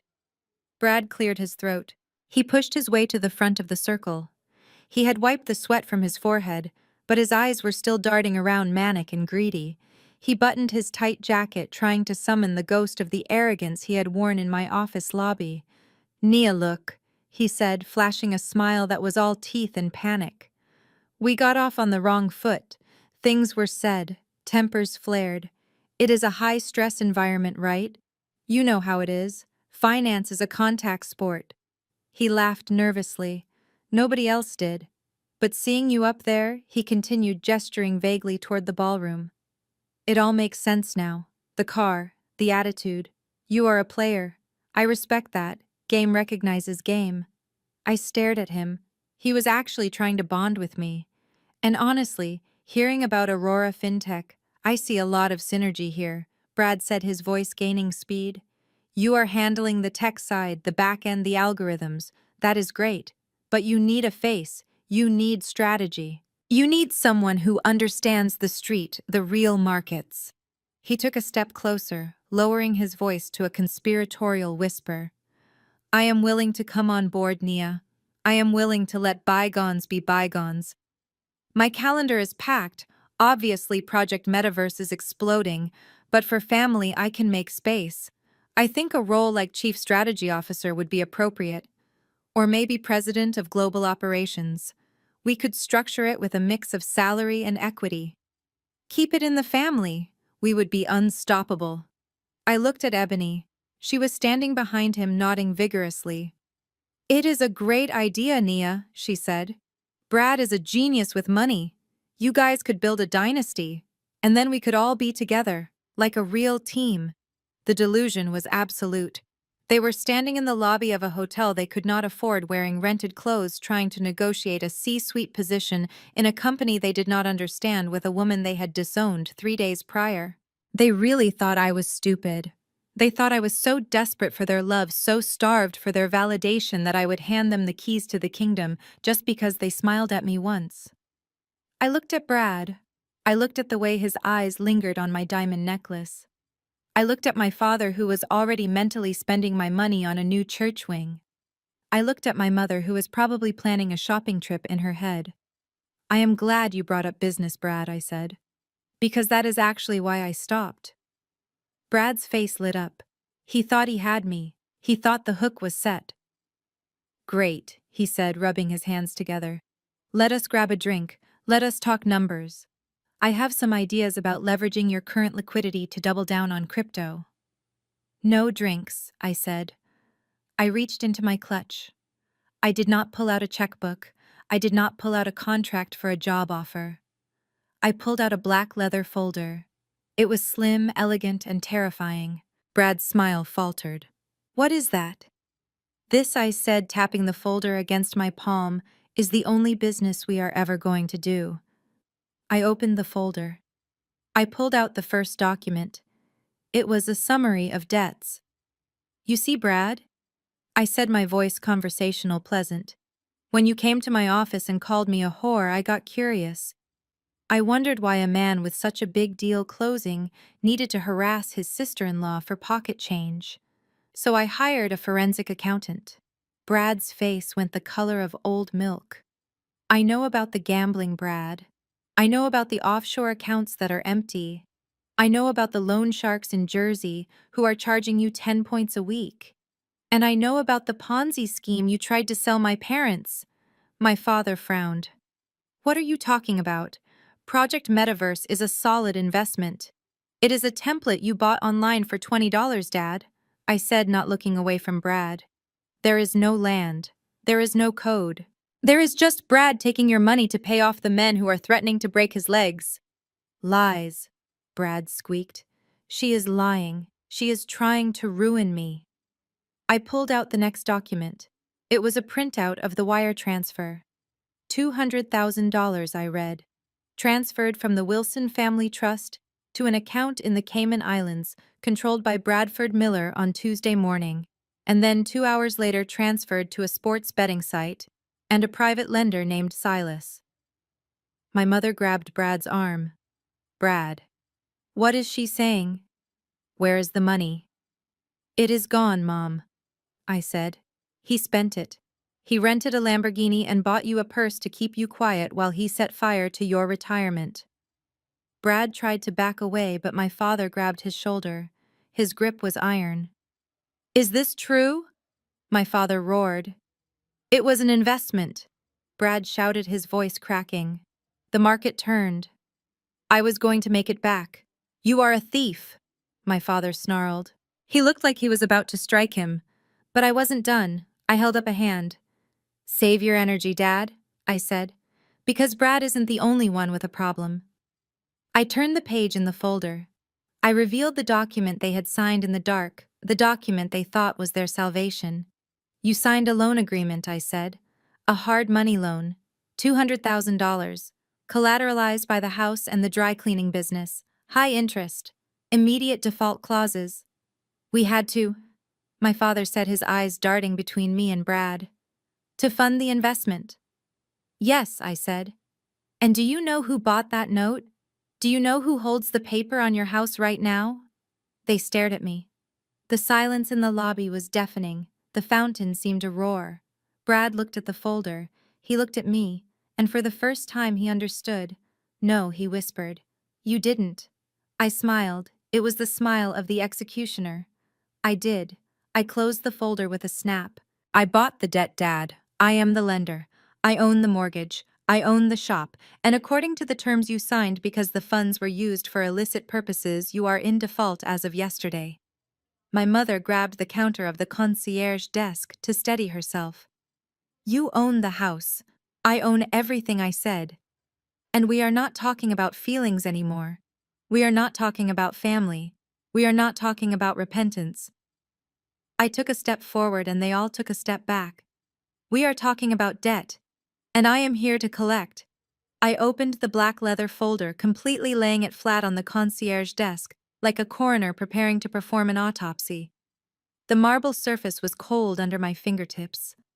I looked at Brad, whose face had gone from the flush of arrogance to the pallor of a dead fish. He was sweating so profusely that his cheap hair dye was starting to run down his temple in a thin, inky stream. You want to know where the money went, Mom? I asked, not looking at her. I pulled out a spreadsheet color-coded in red. It was a forensic trace of the funds they had wired to Brad just 48 hours ago. Here it is. $200,000. Gone. My mother made a sound like a wounded animal. Gone. What do you mean, gone? It is in the investment account. Brad said it was locked in for the initial coin offering. It was never in an investment account, I said, sliding the paper toward her. It went to a shell company in the Cayman Islands. And from there, it went to 3 places. I pointed to the lines on the sheet. 50,000 to a crypto gambling site called LuckyBit. 75,000 to a private lender in New Jersey named Silas, who I assume is the man threatening to break Brad's kneecaps. And the rest, I looked at Ebony. She was clutching her new Louis Vuitton bag so hard her knuckles were white. The rest went to a luxury rental car agency and the Neiman Marcus at Oakbrook Center. You are wearing your retirement fund, Ebony. That dress, that bag. That is Mom and Dad's equity. That is the dry cleaning business. That is the roof over their heads. Ebony looked down at her dress as if it had suddenly caught fire. She dropped the bag. It hit the floor with a heavy thud. "It is a Ponzi scheme, Dad," I said, turning to my father. "There is no metaverse. There is no land. Brad has been paying off old investors with new money for 2 years. And when he ran out of strangers to scam, he came for you. He cannibalized his own family to keep the lights on for 1 more week." My father looked at Brad. The betrayal in his eyes was absolute. He had worshipped this man. He had elevated him above his own daughter because Brad fit the image of success he so desperately craved. And now he realized he had bet the farm on a con artist. "You stole from me," my father whispered. His voice was shaking. "I trusted you. I gave you everything. I didn't steal it." Brad screamed, his voice cracking. "It was a loan. I was going to make it back. The market just crashed. I just needed more time." "You don't have time," I said. "And you don't have the money." I turned the page in the dossier. This was the moment. This was the kill shot. "But the money isn't the worst part," I said softly. "The worst part is the collateral." I pulled out the mortgage assignment. The document was stamped and notarized. It was ironclad. "You signed a hard money loan, Dad. High interest, short term, callable on demand if the lender suspects fraud or misuse of funds." My father was breathing hard, his hand clutching his chest. "We can pay it back," he stammered. "We just need to sell the business. We have savings." "You don't have savings," I corrected him. "You gave your savings to Brad 3 months ago. I saw the bank records. And the business. It is already leveraged. This loan was the last straw. You are overextended, Marcus. You are insolvent." I picked up the document and held it up so he could read the header. "Lender Chimera Holdings, LLC." He squinted at it. "I don't know who that is." "Yes, you do," I said. I reached into my purse and pulled out a business card. It was black with gold lettering. Nia Wilson, CEO. Chimera Holdings. I dropped the card on top of the mortgage deed. "I am Chimera Holdings' dad." The silence that followed was heavy enough to crush bones. My mother stopped breathing. Ebony let out a small, high-pitched whimper. Brad looked like he was trying to calculate the distance to the exit. "I bought the debt," I said, my voice calm, precise, and utterly cold. "I bought the note from your predatory broker this morning. I own the paper on your house. I own the lien on the dry cleaning shop. I own every brick, every shingle, and every blade of grass at 42 Maple Street." My father staggered back. He grabbed the edge of a velvet chair to keep from falling. You own my house." "It is not your house anymore," I said. "It is my asset. And since I have proof, thanks to my forensic team, that the funds from this loan were used for illegal gambling and fraud, you are in default. Effective immediately." I took a step toward him. He looked small. He looked old. The giant who had terrified me my entire childhood was gone, replaced by a foolish old man who had been outsmarted by his own prejudices. "Do you remember Tuesday night, Dad?" I asked. "Do you remember what you said to me? You told me to get out. You told me I wasn't your daughter because I wouldn't give you money. You kicked me out of the home I grew up in." I leaned in close. I wanted him to see the fire in my eyes. "Well, now I am the landlord, and I have a very strict policy against tenants who assault me." I pulled a folded piece of paper from the back of the folder. It was a notice to vacate. "You have 30 days, Marcus. 30 days to pack your boxes. 30 days to find a new place to live. And since you have no credit, no savings, and a mountain of debt, I suggest you start looking for a very small apartment. Maybe Brad can let you sleep in the Lamborghini before he has to return it." My father made a choking sound. His face turned a terrifying shade of gray. He clutched his chest with both hands, his knees buckling. "My heart," he gasped. "Beatrice. My heart." He slumped into the chair, gasping for air. It was a mild angina attack brought on by the shock of his own hubris. I had seen him do this before when the church deacon board voted against him. It was real pain, but it was also theater. My mother shrieked. She looked at him, then at me, and then her eyes rolled back in her head. She swooned, collapsing onto the carpet in a heap of taffeta and fake pearls. It was a perfect faint. Too perfect. She made sure to land on the thick rug, not the marble. Mom, Dad, Ebony screamed, dropping to her knees beside them. Nia, look what you did. You are killing them. Help them. Call 911. I looked down at them, my father gasping and clutching his chest. My mother playing dead on the floor, my sister wailing like a banshee. I didn't move. I didn't reach for my phone. I didn't kneel. I stepped over my mother's legs. I walked past my father's chair. I am not calling anyone, I said. You wanted independence. You wanted to cut me off. Consider it done. You can handle your own emergencies. I walked toward the revolving doors. Behind me, the chaos was escalating. Hotel staff were rushing over. Guests were staring. But I didn't look back. And then the sound of sirens cut through the night air. Blue and red lights flashed against the glass of the hotel entrance. I stopped and smiled. I hadn't called an ambulance. I had called the FBI. The doors burst open and 6 agents in windbreakers marched into the lobby. They weren't looking for a heart attack victim. They were looking for a white-collar criminal. They walked right past me. They walked right past my parents on the floor. They walked straight to Brad, who was trying to blend into the wallpaper. Bradford Miller, the lead agent, barked. Brad tried to run.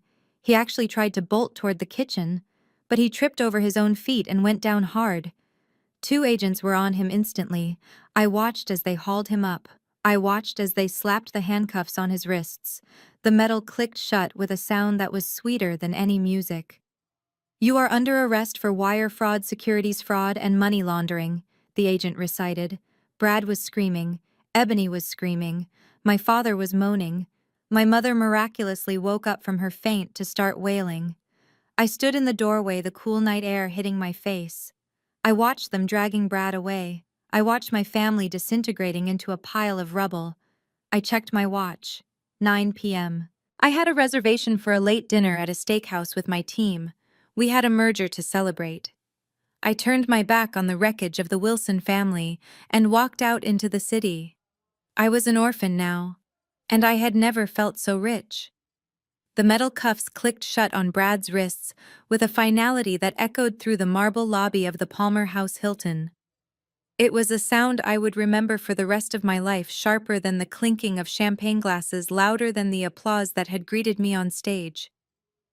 The FBI agents were efficient, their movements practiced and devoid of emotion. They pulled Brad to his feet, handling him not like the financial visionary he pretended to be, but like the common criminal he was. "You cannot do this!" Brad shouted, his voice cracking into a high-pitched squeal of panic. "I know my rights. This is a misunderstanding. I need to call my lawyer." You do not have a lawyer, Brad, I thought. You have a public defender in your future. One of the agents began reading him his rights, the Miranda warning cutting through the stunned silence of the hotel lobby. You have the right to remain silent. Anything you say can and will be used against you. Ebony found her voice then. She did not look at her husband, the man who had lied to her and spent her future on rental cars and gambling. She looked at me. Her face was twisted into a mask of pure distilled hatred. "You did this!" she screamed, lunging toward me. A hotel security guard stepped in front of her, blocking her path with a raised hand. "You ruined us. You called them. How could you do this to your own family?" I did not flinch. I did not step back. I did not defraud investors. "Ebony," I said, my voice cutting through her hysteria. "I did not steal $200,000 from our parents. I did not forge loan documents. Brad did that. I just turned on the lights." "You are evil," she sobbed, collapsing against the concierge desk as the agents began marching Brad toward the exit. "You are jealous and you are evil. We were going to be happy. We were going to have everything. You were going to be homeless in 3 months when the loan sharks came to collect," I said. "At least in federal prison, Brad will have a roof over his head." My parents were still on the floor, huddled together like survivors of a shipwreck. My father was clutching his chest, his breathing ragged, but the medical emergency had clearly passed the moment the handcuffs appeared. Now he was just a man watching his legacy dissolve. He looked at Brad being hauled away, then at me standing untouched in my emerald gown. The cognitive dissonance was breaking him. He could not reconcile the daughter he had discarded with the woman who had just orchestrated the dismantling of his world. As the automatic doors slid shut behind the agents and Brad, the silence returned to the lobby. But it was not peaceful. It was the heavy, suffocating silence of a judgment rendered. I turned and walked out the side exit to my waiting car. I did not offer them a ride. I did not offer them money for a cab. They had to figure it out. That was the lesson they had tried to teach me for years. Now they could learn it themselves. The fallout was swift and brutal. By the time the sun rose over Chicago the next morning, the news had spread from the business pages to the community gossip mills. The arrest of a local businessman at the Entrepreneur of the Year gala was juicy enough, but the involvement of Deacon Wilson's son-in-law made it a scandal of biblical proportions. I did not have to lift a finger to spread the word. The church choir network was more efficient than fiber optic cables. By 9 a.m. on Sunday, everyone at Greater Hope Baptist Church knew that Marcus Wilson had bet the family fortune on a fraudster and lost. They knew he had tried to shake down his own daughter from the pulpit. They knew the police had been involved.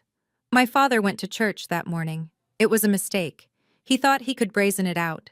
He thought his title and his years of service would shield him. He walked into the sanctuary wearing his best suit, his head held high, expecting the usual deference. Instead, he was met by the senior pastor and the entire board of deacons standing at the entrance to the nave. They did not let him pass. Brother Wilson, the senior pastor, said, his voice sorrowful but firm, "We need to speak in my office." I was not there, but Mrs. Gable, the usher, who had once seated me in the front row, told me everything later. She said the meeting lasted 10 minutes. She said my father shouted about loyalty and betrayal. She said the board presented him with the police report regarding the misuse of funds and the association with known gambling syndicates. A deacon must be above reproach, the pastor had told him. You have brought scandal to this house. My father walked out of that office stripped of his title. He was no longer Deacon Wilson. He was just Marcus, a man who had been conned by his own greed. He walked past the congregation, past the people who used to look up to him, and they turned their faces away. The shame was absolute. It was the social death he had always feared more than physical death. But the financial death was happening simultaneously. While my father was being defrocked, my lawyer Sterling was executing the final phase of the plan. The default on the hard money loan was triggered the moment the funds were used for illegal activities. The contract was explicit. Fraud constituted an immediate breach. There was no grace period. There was no remediation. At noon on Monday, a locksmith and a sheriff's deputy arrived at 42 Maple Street. I was not there. I did not need to see it. I had the report sent to me later. My mother opened the door. She was wearing a bathrobe, her eyes swollen from 2 days of crying. When she saw the sheriff, she tried to slam the door, but he blocked it with his boot. "Mrs. Wilson," he said, "I have a court order for immediate possession of the property on behalf of the lender Chimera Holdings. You have 24 hours to vacate the premises." 24 hours, she shrieked. "You cannot do this. We have lived here for 30 years. My daughter will stop this. Call Nia. She owns the company." The sheriff looked at his paperwork. "The owner of record is Chimera Holdings. They have instructed us to secure the property. You need to start packing, ma'am, or we will pack for you." They spent the next day frantically throwing their lives into garbage bags. Ebony was there helping them, her designer clothes stained with sweat and dust. They did not have money for movers. They did not have money for a storage unit. They had to take only what they could fit into my father's sedan and Ebony's leased SUV, which was likely next on the repossession list. They called me. Of course they called me. My phone logged 47 calls in 3 hours. I did not answer a single one. I sat in my office watching the stock ticker for Aurora FinTech, which had jumped 12% since the gala. I was making millions while they were fighting over who got to keep the blender. The locksmith changed the tumblers on the front door at exactly noon on Tuesday. The sheriff placed a neon orange sticker on the front window. Property seized. No trespassing. My parents stood on the sidewalk surrounded by black trash bags filled with clothes and photo albums.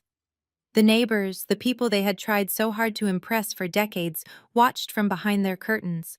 There was no dignity in it. There was no grace.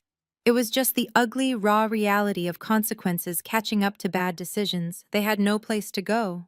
Brad was in a holding cell, unable to make bail because his assets were frozen, and his family had finally realized he was a liability. The luxury rental had been towed.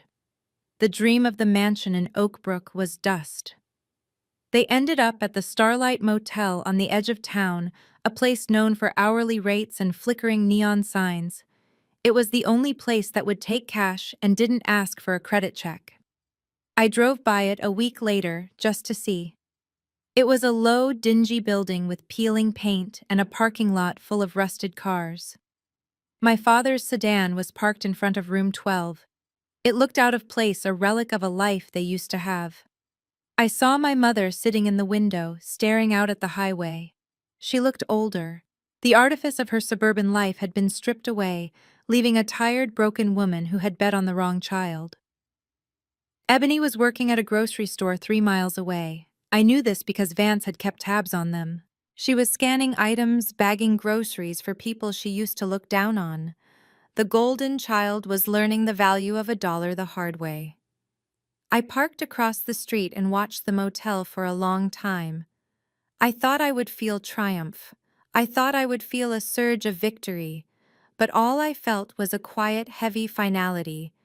They were in a prison of their own making. I had just locked the door.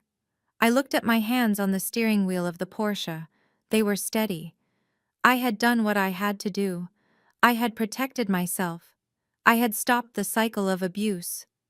I put the car in gear and drove away. I didn't speed. I didn't blast music. I just drove, leaving the Starlight Motel and the ruins of the Wilson family in my rearview mirror. They had wanted me to pay for their lifestyle. Instead, they paid for my freedom. And the price was everything they had. 1 month later, I returned to the scene of the crime. The Porsche navigated the potholes of my old neighborhood with the smooth indifference of a predator moving through tall grass.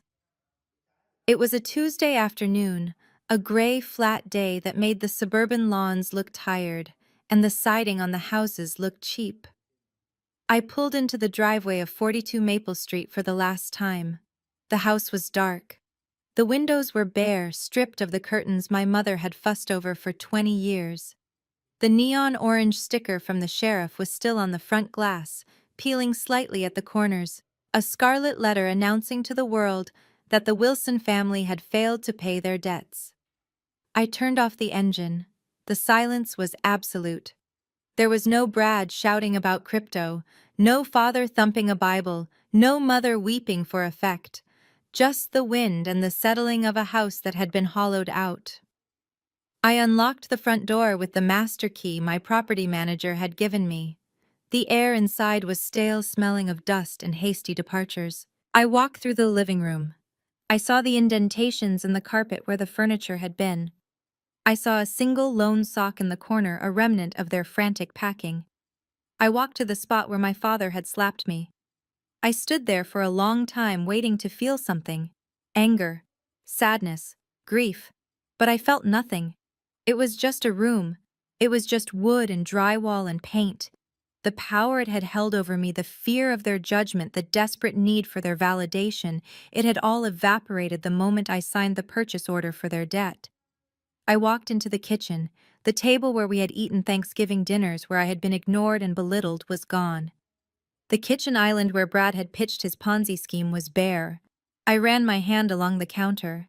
I remembered the nights I had spent here washing dishes while Ebony watched TV, the nights I had studied for my SATs, while my parents planned Ebony's debutante ball. I took a deep breath. I wasn't here to reminisce. I was here to make a decision. My real estate agent, a shark named Caroline, who I had hired specifically for her lack of sentimentality, had sent me the appraisal. The market was hot. The land was valuable. I could flip it. I could rent it out. I could keep it as a trophy, a reminder of the war I had won. But I didn't want a trophy. I wanted a tombstone. I pulled out my phone and dialed Caroline. Put it on the market, I said, but not for profit. Caroline paused. What do you mean, Nia? I want to sell it, I explained, walking through the empty dining room. And I want 100% of the proceeds to go into a trust. A trust for your family? She asked, confused. I laughed. A dry, humorless sound. No, the family is insolvent. This trust is for the Nia Wilson Scholarship Fund. It is going to be a full-ride scholarship for girls from this neighborhood, specifically girls who have been kicked out of their homes, girls whose parents told them they weren't enough. I want this house to pay for their tuition. I want the equity my parents tried to steal to be the ladder that helps someone else escape. There was a silence on the line, and then Caroline said, That is beautiful, Nia. And poetic. It is not poetry, I said. It is liquidation. Get the paperwork ready. I want the sign in the yard by tomorrow morning. I hung up. I walked out the back door into the garden. The weeds were already starting to take over my mother's prize rosebushes. Nature was reclaiming the space, erasing the order they had tried so hard to impose. I stood there for a moment looking up at the sky. I felt lighter. The house wasn't an asset anymore. It was just inventory. And I had just cleared the books. I walked back through the empty shell of my childhood, locking the front door behind me. I tossed the keys into the center console of the Porsche. It was done. As I started the engine, my phone rang. I looked at the screen. It was an unknown number. A prepaid burner phone likely bought with cash at a convenience store. I knew who it was. I had been expecting this call for 30 days. I let it ring 3 times. Then I answered. Hello. Nia. The voice was thin, reedy, stripped of all its former power. It was my mother, Beatrice. Hello, Mother. There was a ragged intake of breath on the other end. Oh, thank God. Thank God you answered. We didn't know if you would. We didn't know if you changed your number. I haven't changed anything I said. I am exactly where I have always been. Nia, please. She wept. Her tears sounded different now. They weren't the manipulative tears of the church service. They were the terrifying, raw tears of a woman who was sleeping on a mattress with bedbugs. We are at the Starlight. It is awful, Nia. It is cold. There are people here. Bad people. Your father is sick. He ran out of his heart medication and we don't have insurance anymore. Ebony is working double shifts, but it is not enough. We are hungry, Nia. I listened. I looked out the windshield at the house they used to own. I am sorry to hear that, I said. My voice was polite, distant, like I was talking to a stranger who had dialed a wrong number. We need help, she begged. We just need a little help. Just enough to get an apartment. Just enough to get Brad a lawyer. He is falling apart in there, Nia. He says they are going to hurt him. Brad is where he belongs, I said. And you are where you chose to be. How can you say that? She cried, a flash of her old indignation breaking through the desperation. We are your family. We are your flesh and blood. How can you sit in your penthouse and let us rot? Does your conscience not eat you alive? My conscience is clear, Mom, I said. I paid my debts. I worked hard. I built a life. You had a house. You had a business. You had a retirement. You gambled it all on a liar because you liked the way he looked in a suit better than you liked your own daughter. You bet against me, and you lost. Nia, please, she whispered. Just a few thousand, just to get us through the month. We learned our lesson. We know we were wrong. I looked at the dashboard of my car. The gas tank was full. The engine was purring. I had a meeting with my investment team in an hour. I had a date on Friday with a man who knew who I was and didn't ask for a dime. I have given you everything I am going to give, I said. What did you give us? She screamed, her voice cracking. You took everything. You took the house. I gave you a lesson, I said. I paused, letting the words sink in. You always told me I needed to be independent. You told me to figure it out. You told me not to ask for handouts. You told me that struggle builds character. Well, Mom, I am giving you the greatest gift a parent can give a child. I am giving you independence. I am giving you the chance to pull yourself up by your bootstraps. Nia, you wanted me to be strong, I said. Now it is your turn. Enjoy the independence, Mom. You paid a high price for it. I didn't wait for her response. I didn't wait for the cursing or the begging or the prayers for my damnation. I pressed the red icon on the screen. The call ended. The silence returned, but this time it wasn't empty. It was full. It was rich. I popped the SIM card tray open on the side of my phone. I pulled out the tiny chip, the little piece of plastic that held the number they had used to summon me, to scold me, to extort me for a decade. I rolled down the window. I held the chip between my thumb and forefinger. It glinted in the afternoon sun. Goodbye, I whispered. I flicked it out the window. It disappeared into the overgrown grass of the lawn that was no longer mine. I put the car in gear. I didn't look back at the house. I didn't look back at the neighborhood. I looked forward toward the highway, toward the city, toward the skyline that I owned a piece of. I drove west into the setting sun. The light turned the sky a brilliant burning gold. I turned up the music. I felt the speed. I felt the power of the engine responding to my touch. They said blood was thicker than water. They were right. Blood was thick and heavy, and it could drown you if you let it. But I had learned to swim. I was an orphan. I was a villain in their story. I was the cold-hearted banker who foreclosed on her own kin. And I was free. The screen fades to black. This story is a powerful reminder that sharing DNA does not entitle anyone to your success, peace, or resources. Nia's journey proves that toxic loyalty is a debt you never have to pay. When those who should protect you become your predators, the most heroic act is to save yourself. True power isn't just about wealth. It is about the freedom to walk away from people who only value you when they can use you. Sometimes you must dismantle the foundations of a dysfunctional family to build a life of genuine dignity and independence. You are your own best investment. If Nia's absolute victory gave you the satisfaction you needed today, smash that like button and subscribe for more stories where the underdog takes it all.